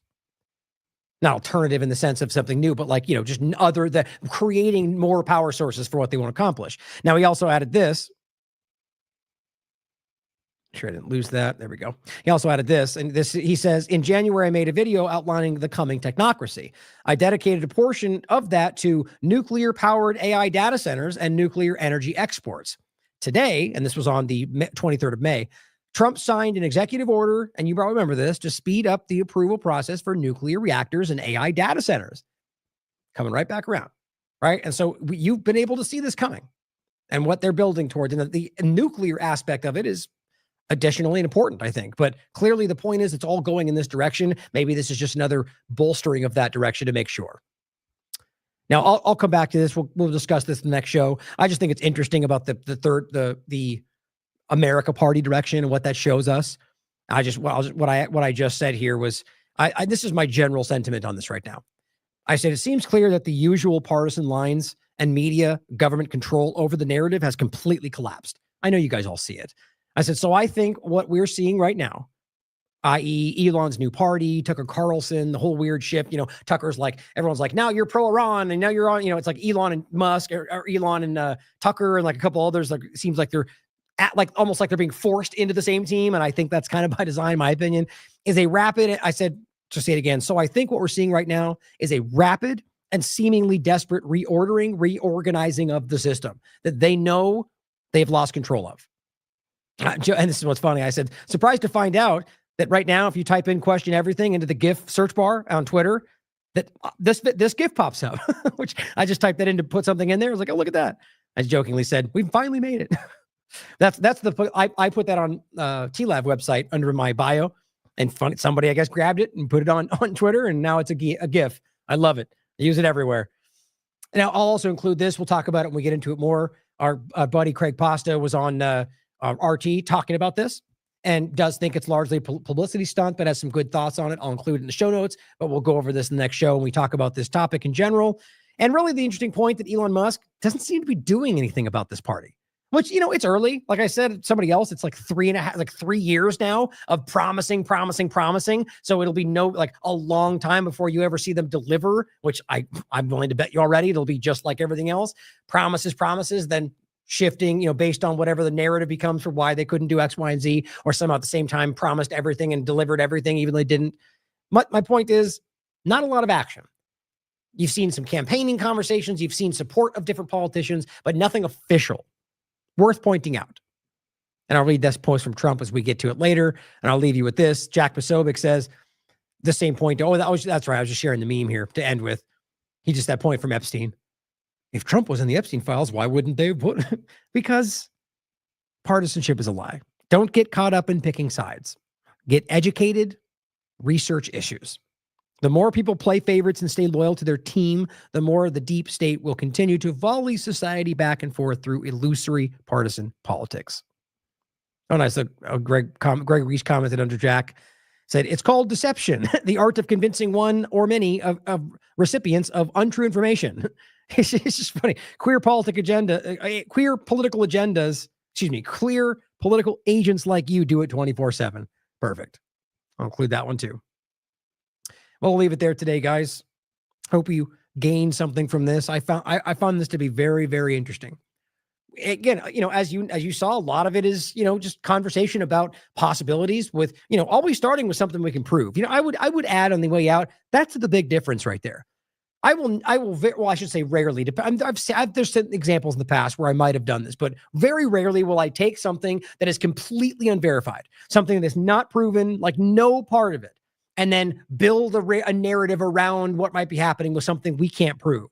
What we will do is take something like weather modification, geoengineering, that I argue can prove, that I think the evidence backs up. And then if there's conversations about whether it happened in a certain location, well, like we did today, well, let's discuss the validity of the thing. And then here's the evidence we can see around that. And usually with those cases, it ends up where we don't know because we don't. So think about that with the kind of people that will build into something based on literally nothing because it works for the agenda. And it's everywhere today.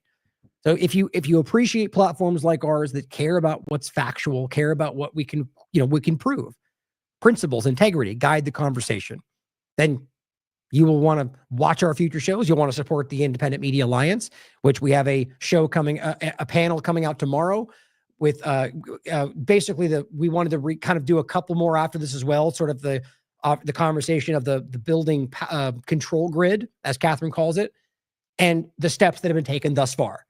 So we had one recently, and a lot has happened since then. So we'll be talking about this with Catherine tomorrow about the steps taken thus far. It will be on this platform, but still eagerly awaiting the Odyssey kind of completion of the portal so we can start putting it largely there and not funnel IMA stuff through TLAV, because I don't want it to be seen as an only TLAV thing. It's really not. And so point is, if you want more of that entire group will bring it for you.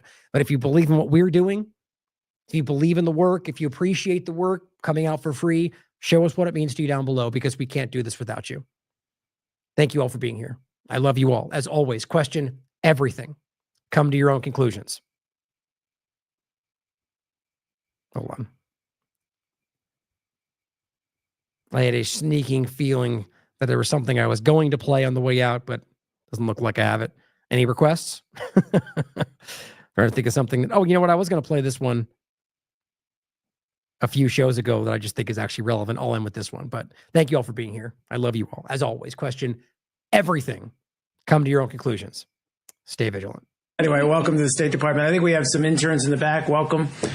Good to see you in this exercise in transparency and democracy. Is that what it is? Sorry, I didn't mean to break I thought out it was an laughter.